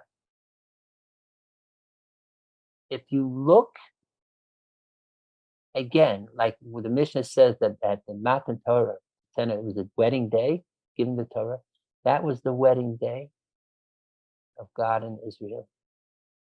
40 days later, still technically, maybe even in honeymoon period, the Jewish people are infidelities. They find it's the equation of having an affair. They run off with a golden calf. They forget about who they just married. God, right? And so they broke up their marriage trust, that love that was just fashioned on Mount Sinai and the giving the Torah, right? So they were caught having being, you want to say sleeping with the golden calf, that basically something like that, right? Terrible. So now that trust and of love is broken between Israel and God. So Moshe is working it out, and we'll soon explain based on the parsha how Moshe gets involved in here, and eventually, over the next few months, by Moshe going up the mountain 2 more times, finally coming down Yom Kippur. So Yom Kippur is the day of showing that they're made up. God finally brings back trust, full forgiveness, and now is re-embracing and re-solidifying, reclaiming the love again. So, and again, from the lowest of sins, and coming back up to the highest. So that again, and Dafka, that way was even deeper love. It's right. It's in the beginning when they received the Torah and Shavuot, they were all like righteous tzaddikim, very high. But it's after they sinned, golden calf, and then they still made up and they did tshuva, which is what Yom Kippur represents, and forgiven. Now they're on the status of Baal Tshuva, which is even higher and made up, and in a way, the love is even deeper. And especially when Jewish people show their true remorse and contrition. So Yom Kippur. So if Tu B'Av is the meeting up of the honeymoon period, first, right? That love at first sight phase of love, which is meeting up in the vineyard, so to speak. That love, first type of love, is represented by Tu B'Av, to beloved. The Yom Kippur one is the next level of showing that even when there is mess ups in the relationship and still overcoming it, then you could get to an even deeper love, right? Since ultimately, Tu B'Av, the flip, as we said, is from the lowest from Tisha B'Av to Tu B'Av, and it's more of a change, contrastive, extreme, and the point is that we get restored and that we fall in love again, like love in the first sight again, right? That has to do with when Mashiach comes, even higher love than even the love that comes after the brokenness, breakup, or challenge to the love. Because even then there could be still some remnants, but we want even higher. That's so healed up, and we fall in love again like we're 20-year-olds again, right? So that is ultimately the Tisha. That is what Tu B'Av also embodies. So that's why it's mentioned first. But to give us the full spectrum, full experience of the levels of love that are possible, and that love endures in all circumstances. That's why the Yom Kippur is mentioned. Okay. So I hope, and that too is also why we mention at the very end of the Talmud about the righteous and the circle and pointing, because that is referring to the ultimate, as we said before, the total reverse of the Messianic Mashiach Geula love, and we'll go back fully back to the ultimate, like we're back mamash love at first sight, which that is what the righteous do in that circle, the machel, the circle again, and that is a reference to the same type of circle that the maidens of Jerusalem were around. That even those that even through all the hardships and all that, we could get back to that innocent love, even if you want to call it that. Right? What do they call it? I think there's something like to echo William Blake. They say love of innocence and love of experience. Two types of love, but they're both in the picture in this way. That's the quality. That's the mila. That's what we're looking for. And when Mashiach comes, and that's why it also ends off Sheibana B'mheri Yameinu. That is the third temple love. The love of also King Solomon is the real peace, shleimus, completeness, also. And by the way, this idea, and it's also the circularity of the circle. By the way, and this I think brought down. Where did I see it? Maybe Meisachar brings it down in the name of the Apterav.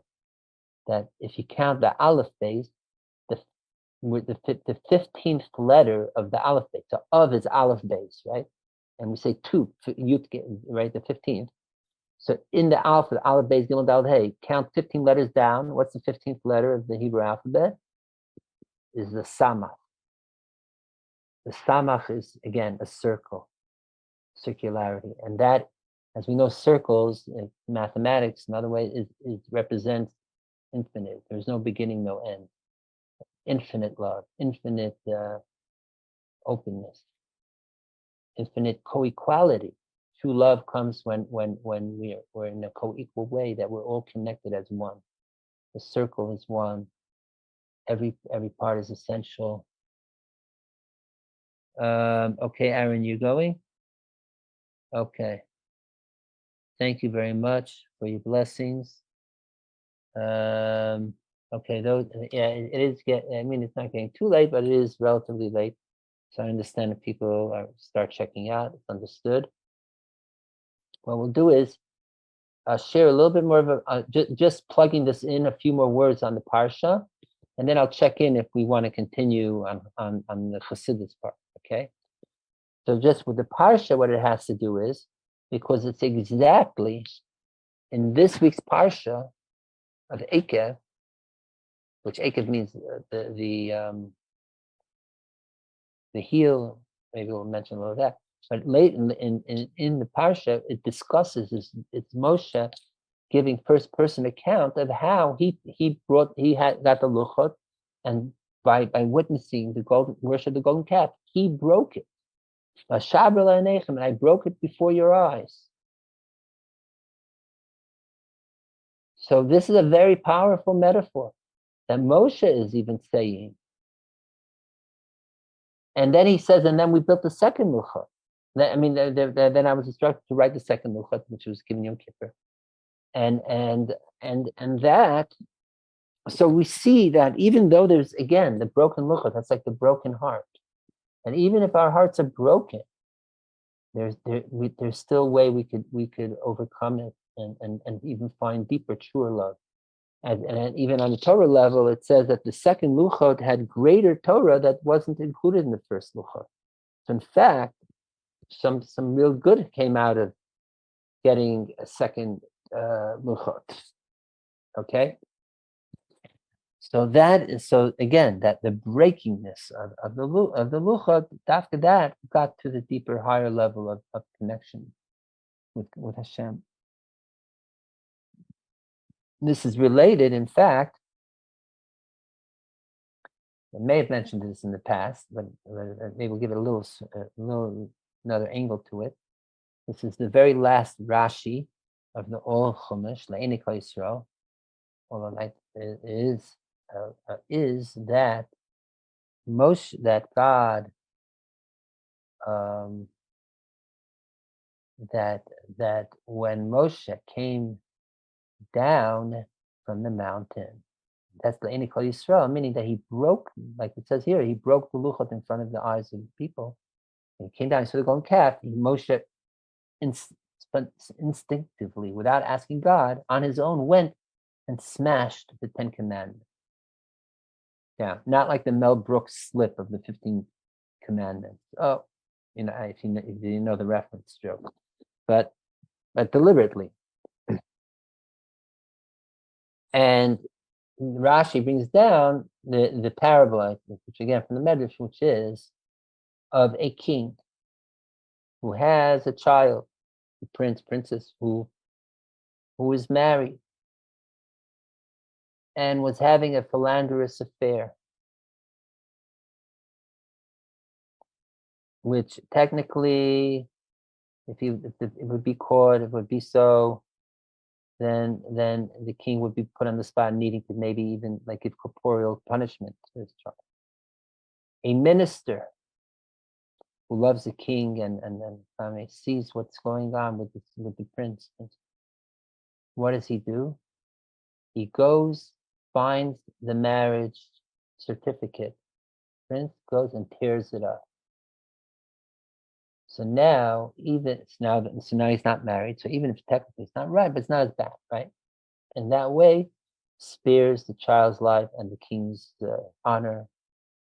And when the king finds out what the minister did, he tells him, "Thank you for acting on your own without my instruction and going and getting rid of the marriage." Same too. The Torah is like the marriage contract. As we said before, Matan Torah was the chuppah. So Moshe coming down and seeing the illicit affair that the Jewish people are having with the golden calf, like being philandering, so he instinctively got rid of the marriage contract. He broke the Torah. And with that, God told Moshe, Yasher koyach sheshibarta. Thank you for breaking the luchot. It's like a really, really intense, not only medrash in general, but more so for Rashi to end off his whole commentary in the Chumash with these words.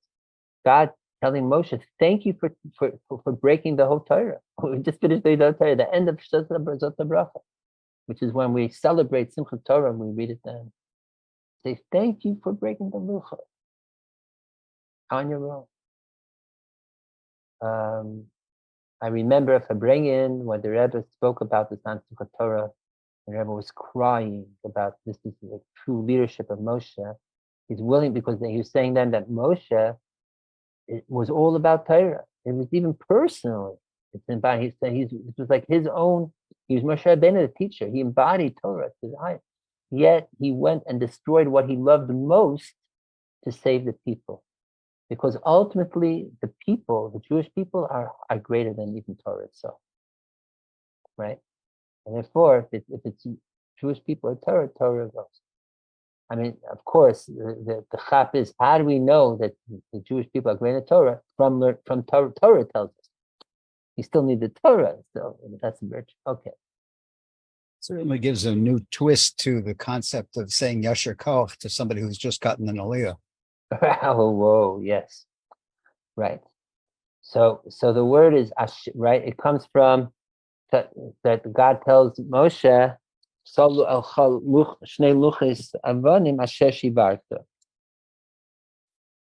it in Parsha Kisita or our Parsha? Well, because in our Parsha it also says Psalacha. Let me see. In our Parsha it says Karishainin.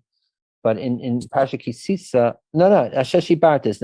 He says the Echtev al Luchas. I will write on the Moshe says, and I wrote the Luchas on the words that were on the first Luchas Asheshi Barta the Samtim and that he broke. And then it says the Samtim ba'aron, and put in the aron. And from this we learn that after Moshe broke the first Luchot, he collected the shards and pieces, and after the second luchot were chiseled, made, and put in the aron, the shivrei haluchas, the broken luchas, were also put into the aron together with luchas. It's profound. You think, especially after the Jewish people were forgiven for the golden calf with Yom Kippur, as we say. Why would they put these broken pieces? Not only that, we know halachically, we said everything. you don't rub in the face of a Baal Tshuva his sins from the past, right? Why would they do? Why would God say to collect the broken pieces? And the word Asher Shibarta, and to end the whole Torah with the word break, or the Rashi breaking. So this is again related to what we were saying before, that in a way to get to the ultimate way of true real love comes through even the most brokenness and pain, even by screwing up, right? And then showing that even so, that the love is so much deeper, that if there's true contrition, true makeup, then you could get to even higher, deeper level of the love. So, and in a way, almost like paraphrasing a famous Kotzkevar, there's nothing more whole than a broken heart. You could say here, there's nothing more whole to the luchot than the broken luchot. You need both. You need both the whole luchot, but the brokenness. That it's not just invoking a past wrong. It's actually showing in the present that this new love that's been fashioned through the makeup is the brokenness is part of the wholeness.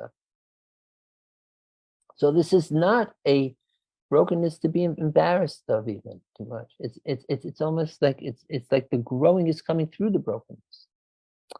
And that's why we could finish out the Rashi Chumash with this at this point, because we're bringing out a higher thing. It's almost like breaking the shell to show something deeper underneath.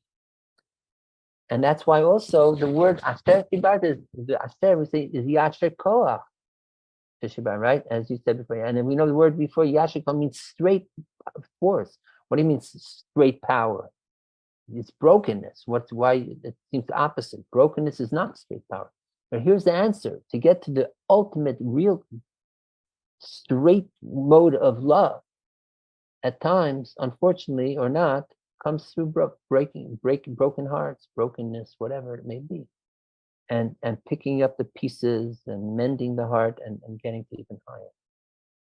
Okay? So that is how we can mamish take the lesson of Tu B'Av for in our lives. And really, I want to bless us all here, that all those that were looking for shidduchim, to even have hearts that are in love, to mend up whatever way, to find a shidduchim for Tu B'Av, and those that are in relationships to foster it and have even deeper, fall in love again, like love at first sight, with the qualities of love of experience and all the virtues of it at the highest level. Amen. And maybe that too, and going back to the word ahava, love, the two hays of ahava. And you have ahava, we said av is there in two hays. Maybe the two hays is like the malchut, the love, and the two forms of love.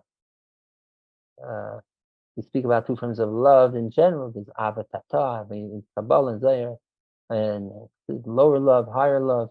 And these are also, there's the early stage of love, more mature love, and that's what we're talking about. The two hays of Yudke Vavke also relate to this. And as we said last week, in the future, when Mashiach comes, it will be Yamahu Yiyah. Yiyah, that the Vav itself will become a Yiyah. It means double Yudke, and Tu B'Av is Yudke. Yud-K above. That's right. Yud-K is also the acronym Rosh Hashanah for Yom HaKippurim. So you already seen the name in the date of Tu B'Av, Yud and Hey above, that there's already that element of not just puppy love, the love at first sight, but also the mature love of Yom Kippur. It's already in this day. Back to what you were saying about the luchot. Yeah. One of the three shofar blasts that we use to really break through to the upper worlds, what is it? Shivarim. Right. And that was used also at Mount Torah, right? And we use it for brokenness. The broken, like in auditory, right?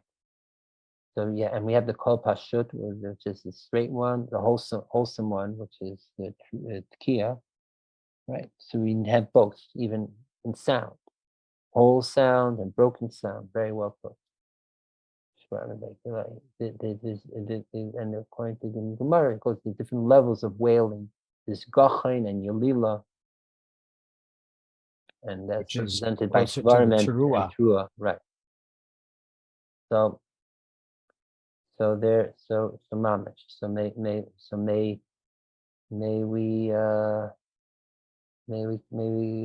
we find love in whatever mode, form. Abi, you're in love, as we say, but real love, right? And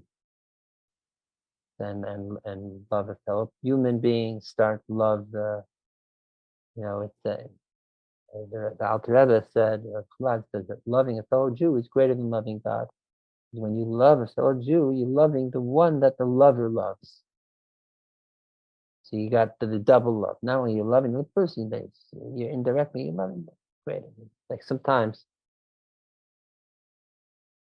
you fall in love with a girlfriend or boyfriend, a puppy, a pet that really solidifies the love. You know what I mean? Because you're not just loving the partner, your partner, but you're loving the one that your partner loves too. All right, all this great talk. So blessing for us all in this way. I do have more. We could talk more on the theme of love and in many ways. It's endless. Like love is infinite, both in Jewish sources, classical, and also in classical sources. So we could do that. The others, but that we didn't. But maybe okay. So I'm just checking in with Chevra here. How do people feel? How much longer to go?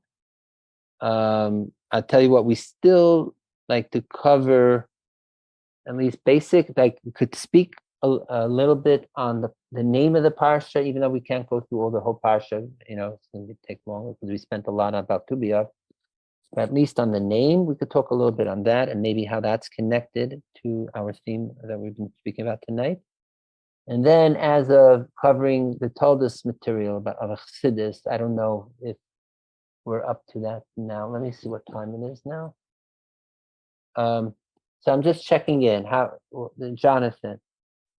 I think we've been downsizing over the last hour or two here. So I'm actually polishing a little bit. Yeah. Okay. So how about this? We'll just spend a couple more minutes just on the name of the parsha, and we will not do the Chassidus part for this week again. Hopefully next week. Is that good with everyone? Makes sense to me. Okay, good. So let's just do that. And my apologies. And you've already started to talk about the name a little bit. Right. Yeah. So basically, the parsha begins. Moses is continuing his first person, if you want to call it soliloquy. And he's saying that if you, the Jewish people, listen to Hashem's way, or ordinance, and you do the right thing, then God will keep his covenant, will reciprocate. You listen to God, you be good, then he'll be back good to you. And you'll get all the blessings and all that, right? So the word for if you listen, usually we say, like we say later in the parsha, is im shamaya tishmu, the famous second paragraph of Shema, which is in our parsha, towards the end. By the way, most years, this parsha was my bar mitzvah part. I read this for my bar mitzvah. This year, technically, my birthday is next week, parsha. Actually, next Wednesday class will be my birthday, just on the Hebrew calendar, just so you know. So we'll do a little, maybe little Yom Haledet birthday Farbrengen also, because I grew up with that tradition. All right, so we'll do a little of that. So right. So the famous paragraph, after we say Shema. So we say V'haya im Shemaya, if. But our parsha doesn't say that. It says V'haya ekev tishma. So why use this uncommon word ekev in this context? So so upon which, Doesn't Rabban translate it as when, not if? right? But the word im could also mean if, I say there's another word which is ki. The word ki could be used in 4 ways, including if. When you could also say v'haya kisha tishmon. Okay, that could also be. It actually would spare letters. The word Akev is used someplace. With Avraham, it's used. Akev Hashem Avraham Mikveli, since, or when, or since God, Avraham listened to my commandments. So they're the word Akev. It's used. But so that why we use the word Akev here? So Rashi brings down what we know, even just by knowing like the name Yaakov, and Akev also means a heel, right, at the bottom of a foot. So the Akev Tishmon, and Rashi says that even mitzvot that are seem to be minor mitzvot that people just trample upon because they don't give it much value, even those mitzvot keep, right? So we see that the word here, Akev, and also pertaining to mitzvot, means something on the foot level, something that is of least value. So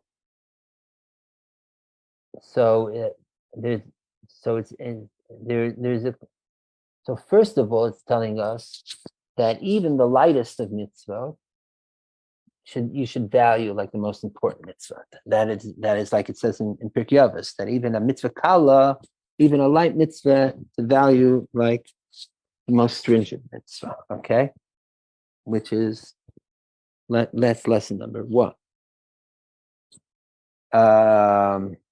Related to that is that not to follow, that we don't follow mitzvahs just because they make sense, or that because there's a hierarchy of mitzvah, that certain mitzvahs are, let's say, midoraita, but Torah, and some midorabanan, and so on, some just customs.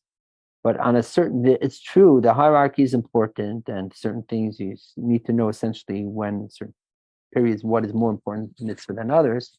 But ultimately, our impulse to do mitzvah should be that even the something that seems like a tangential mitzvah is as important as an essential mitzvah.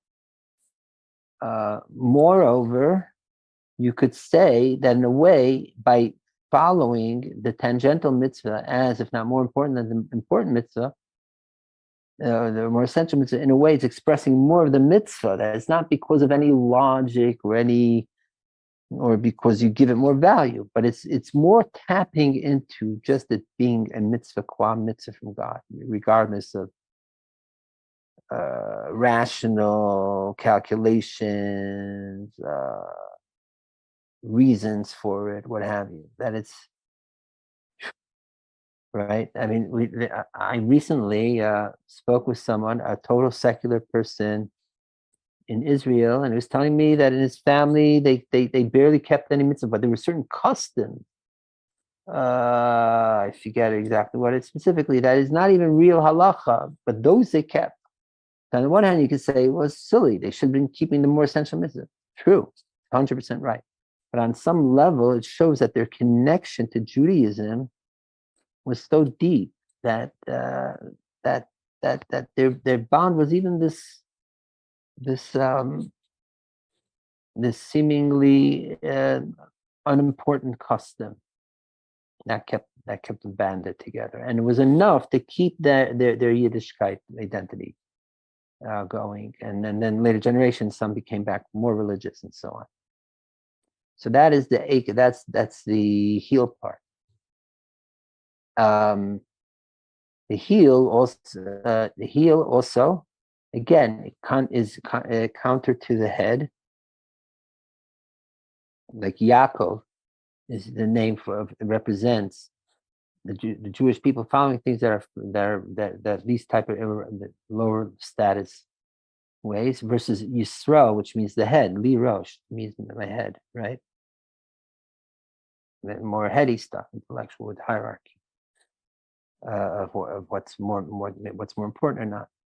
They're both needed, as said. In our parsha, we're saying that there's a way that we get to the essence of it, and that also is related to what we were talking before about love, because the mitzvah, is brought down is from the term tzavsa v'chibur, connection. It's like the cord, the heart cord that's connecting us with God.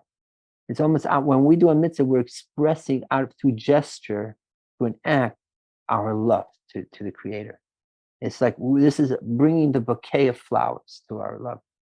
That is what we do through a mitzvah. So if let me ask you, when is the love brought out more? If a couple or people, it comes Valentine's Day when everyone is almost obligated to give bouquets of flowers, then you give the flowers. Well, of course, it'll be accepted for the love. But I personally think if it's a middle of it's not even the person's anniversary. There's nothing special about that day.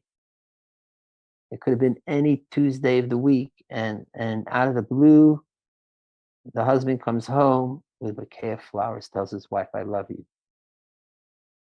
That expresses the deepest existential, deepest, highest love.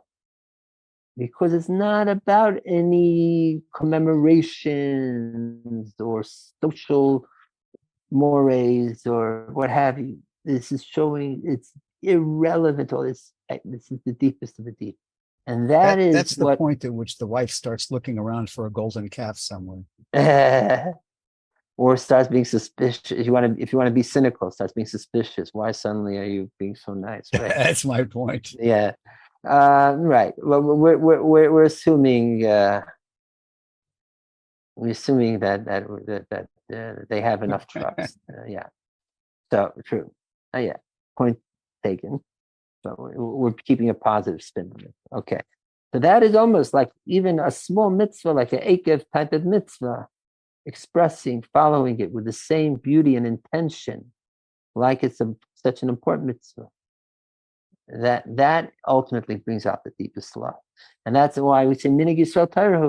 Even a custom Israel is like Torah, because you keep it like it's like the very part and parcel Torah type of mitzvah, because that is the whole point, to bring out that I'm showing even when I don't have to show my love, I'm still doing it, and that brings out the highest. And so again, and that's not about calculation of the head, or it's like almost, and the foot is also like an instinct thing to heal. In Chassidus, they debate. We say that the heel also represents the lowest level of the body, and it's like the area of a Mesirat Nefesh, because to have self-sacrifice is without calculations. You just do things instinctually, like jumping with your feet, right? Like fine, we're going to hot water, the feet going for like jump. So the question is the fact that the feet represent the Mesirat Nefesh, is it because it doesn't have any of the qualities of the rest of the body? Or does it have its unique quality of not having quality? That makes sense. You know what I mean? Is it just the lack of quality, or is it a vessel for Mesirat Nefesh? So on the one hand, I mean, it's intertwined, but that's the point, that doing something instinctually without any calculations, without any expectation, and so on, that in a way is the highest, the ultimate vessel for the highest love, a pure will power, pure love power, in the highest. And this is that too. So again, we said that with Avraham, it says that Ekev, the verse says, embrace it. Ekev Hashem Avram, because that says because Avram listened to my voice. There's a story that the third Chabad Rebbe, Tzemach Tzedek, when he was a kid and he was learning Chumash, and there too, I think similar that the teacher, he was learning with a teacher, and the teacher asked him that the little boy, it's Menachem Mendel and Tzemach Tzedek. Why does we use the word Akev here? She just said Ki Shama Avram B'Kala. Why the word Akev? So the Tzemach Tzedek said because Avram, not only Avram's ears and listened to God, but he listened to God so much, even his feet, even his heels listened to God. And his grandfather, that Baal Tanya Alter Rebbe for Rebbe Chabad, heard it, and he said, yes, that is true. He really liked the vart, and he said that is the meaning of the first words of our parsha by Ekev Tishma, and even the heels Tishma should listen and follow, not just the ears. So there's again that was the area of Avram. We know Avram was Mesirat Nefesh. That thing that even the heel is given over. And that's why this is related to also to a story with a student of the Baal Tanya, the Alter Rebbe. His name was I think his name was Baruch Mordechai Babreisky. It was a chassid who came from a non-Hasidic family, but he became a chassid. He was a big stage Talmid Chacham. Became a very important rav. Babreisky was a very important city town. And to make a long story short, when he had a bunch of other chassidim living with him, including a very simple guy, a shmeiser, guy who would whip the horses. But this chassid could barely read and all that, but he was a real davener. When he came to daven, he davened at length. He had a beautiful voice, and he would move people to tears when he davened. So the story is that this Baruch Mordechai had a relative who was a Misnagdim, another big Rav, very big Talmid Chacham, came to visit him, came to the synagogue where of his brother-in-law. He went into and he heard this Achasid davening. So at length he asked, "Who is it?" And they said, "Zalman Leib." So he happened to remember the Zalman Leib. He said, "Oh, Zalman Leib, the Shmeiser, the word guy. He's just like a piata of a davener. He's just the heel of a davener, like." In Yiddish also, when you say the piata of something, the heel of something, you say it's like saying it's the lowest level. So when Baruch Mordechai, the chassid, heard the Misnagdim, the brother-in-law say this, he said, don't make off the piata of the davener. There's a mefarish. It says mefarish in Shas, in Gemara, Mishnah Gemara, the virtue of the heel of a davener that brings the three great things. So as the brother-in-law is going through in his head through a whole Gemara and Shas, he says, "What are you talking about? There's no such place." He says, "What do you mean? It's an open Mishnah and Avis." The Chassid Baruch Mordechai says, "What is it?" It says in the beginning of chapter 3 of Sefer Avis, Akavia ben Mahalala Leimer.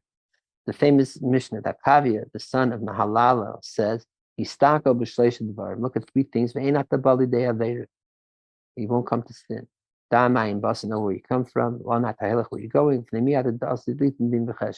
Right? Where you're coming from a rotten seed. Where you're going to a place of worms, and all that, and who you're going to give accountability to the king in the king of all kings in the future, and so on. The famous Yosla Rosenblatt song to this. Akavia ben whole long Chazana shtickle. We used to sing it. If you can find it online, it's a beautiful piece. We're not going to sing it now. It's not enough time. My Chazana's voice is shot. So she said. So the Baruch Mordechai said, "Akavia ben Mahalalo" means a kavia, again, like the word Akev, like Yaakov, Akev, heel. Kavia, the heel, then Mahalal, of someone who's praising. The word Mahalal, praising, means of a davener. The heel of a davener, Aimer. When the heel of a davener is davening so great, Aimer, then he could bring up awareness of these three very important ideas of knowing where you come from, to have humility, where you're going to, don't get caught up in indulgences, and so on, and then know where you're heading toward, to the King of all Kings, that to have fear of heaven. So this is all. So again, he used the word, the name Akavia, or Yankav Tseis means heel of a daven. So that's the word. So by the way, the previous Lubavitch Rebbe gave over this story when he visited Chicago in 1942. And those who were not Chasidim Misnagdim of the 1940s in America, belittled the story, started, I don't want to say make fun. They said, what, he's making up the story, a kavim, the heel of a davener, that's not what kavim and hal is someone's name. So it became a whole ruckus in the Fruma world, like about the story and everything. So the last Rebbe of Lubavitch, Rebbe Nachman Schneerson, who was then the son-in-law, who was known as a great scholar, so he was asked to defend the position of this story, and he wrote a whole essay bringing multiple sources from Midrash and from Shalah and from Kabbalistic places, always all proofs where there's already sources saying that Akavia, the name Akavia, is related both to a heel and to leading to ways of fear of heaven and so on, and that the name Mahal is also related to prayer and on and on and on. It totally refuted. But that's the point, that sometimes we have to get to a state even of simplicity, like a heel, to get to the highest levels of praise and davening and so on and so forth. And that's and that's there's also a verse that even things are at your heels, disturbing you from the davening, don't be disturbed. Let me be focused. The other thing with the heel, and with this we'll end off, let's wrap it up, that the heel, when we speak about heel, it reminds us what else? There's the term ikvus of the Mashiach, the heel, footsteps of Mashiach, the heels of Mashiach. Like I think it's the Shalah says, all of Jewish history is also like a head, is like a body, human body, starting like the beginning of the Jewish people is like the head, Israel, and going out, and then then when Mashiach comes, that's the footsteps. The heel is the ikvus of the Mashiach. So it's related that when we, even though we're in this state of the end of Galus times, and that's in a way it's the lowest point, like we were saying before, Tisha B'Av is the lowest point. The feet are also the lowest part of the body, but still there's the virtue that it could bring us to the highest, because the same feet that are the lowest part of the body at the end of Galus are the same feet that are going to march into Gula, the highest level. A. B, it's the feet, even though they're low, but if you jump, you can get higher. Reb Nachman has, in Likutei Moharan, he speaks about that through dancing with the feet, you could elevate to get higher than the head. Not only that the head gets higher, but the feet themselves could get above the head. Yes, such a tired. Almost like somersaulting in the air or something. By the way, this also explains that just to plug it in is indirectly with our discussion of Chasidim Vs Misnagdim. If you remember, we spoke about Chasidim Vs Misnagdim. We said in the first excommunication, the thing is that Chasidim were making somersaults in the street, right? That's a bit of this whole thing. It wasn't just showing bittul, their self-surrender to something, but it's also the idea of turning over, that even the lowest element part of the body, the feet, could get higher than the head, to be turned, reversal. Turned over and make a whole new beginning in a whole new way. Understood? So that is, again, the connection. And that's related also with what we were talking about before, how we express our loves, even on the lowest level, even the foot level, and so on. We could, through that, make a deepest, highest level of transformation. Okay? So happy to be of everyone.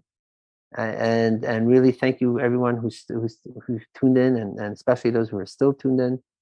And may our love, our ahava of Tu B'Av continue the whole year, not just for this one day of the year, but for every day of the year, and it just gets stronger and stronger. As we said, from now is the segue into the new year, 40 days before the creation of the new year. We're going ahead, marching forth, and all with love. And if we have, that's the bottom line. And and if we have love, then automatically we can't be turned down, right? Because of love. Okay. So good Yom Tiv, and may we mamish again bracha for all those that are looking for true love to find it and fruition, and myself included. I know it's in a way it's very easy to talk about love and then relationships and all that, but actually getting it, doing it, and having it—that's where the real test is. So I bless us all that we get the real test of how to have real, applied love in real life. If we're, especially if we're looking for someone, if we want someone in our life to be a partner and all that, and even if we don't want to get to a level where we do want, and then it happens. And I mean, there's some of us here have pets. That's a beautiful way, but there's many forms of love for the, other than just interspecies love. There's human to human love too. Then there's also love to the divine, and so on and so on and so forth. So much more to talk on the subject. By the way, my teacher of blessed memory, Rabbi Yol Khan, who began like one of the most amazing literary projects of Chabad, which is a comprehensive encyclopedia of all Chabad Chassidus by alphabetical order, like encyclopedia. And he didn't even finish Aleph. He did like more than 10 volumes, something like 10 volumes, and he just maybe got to the middle of the Aleph. But luckily, in the first volume, I think already, second volume, is the word Ahava with a Hey. Aleph Hey, I mean. So he has a whole breakdown of what is love, and he breaks it down, almost taxonomizes aspects of love, and what's this type of love, that love, reciprocity of love of fire, love of water, love between parents and children, love between husband and wife, love between siblings, ways of expressing through love, through this act, through hugging, through kissing, through gazing, through this, and it's just mind-boggling how it's in Chassidus already. We have all the full dynamics to explain. So I bless us all that we find all the right, appropriate ways of love and apply it literally. Amen, amen, amen. Amen. So Baruch, I couldn't interrupt you a moment ago, but I just wanted to go back to what you're saying about Akev. Yeah.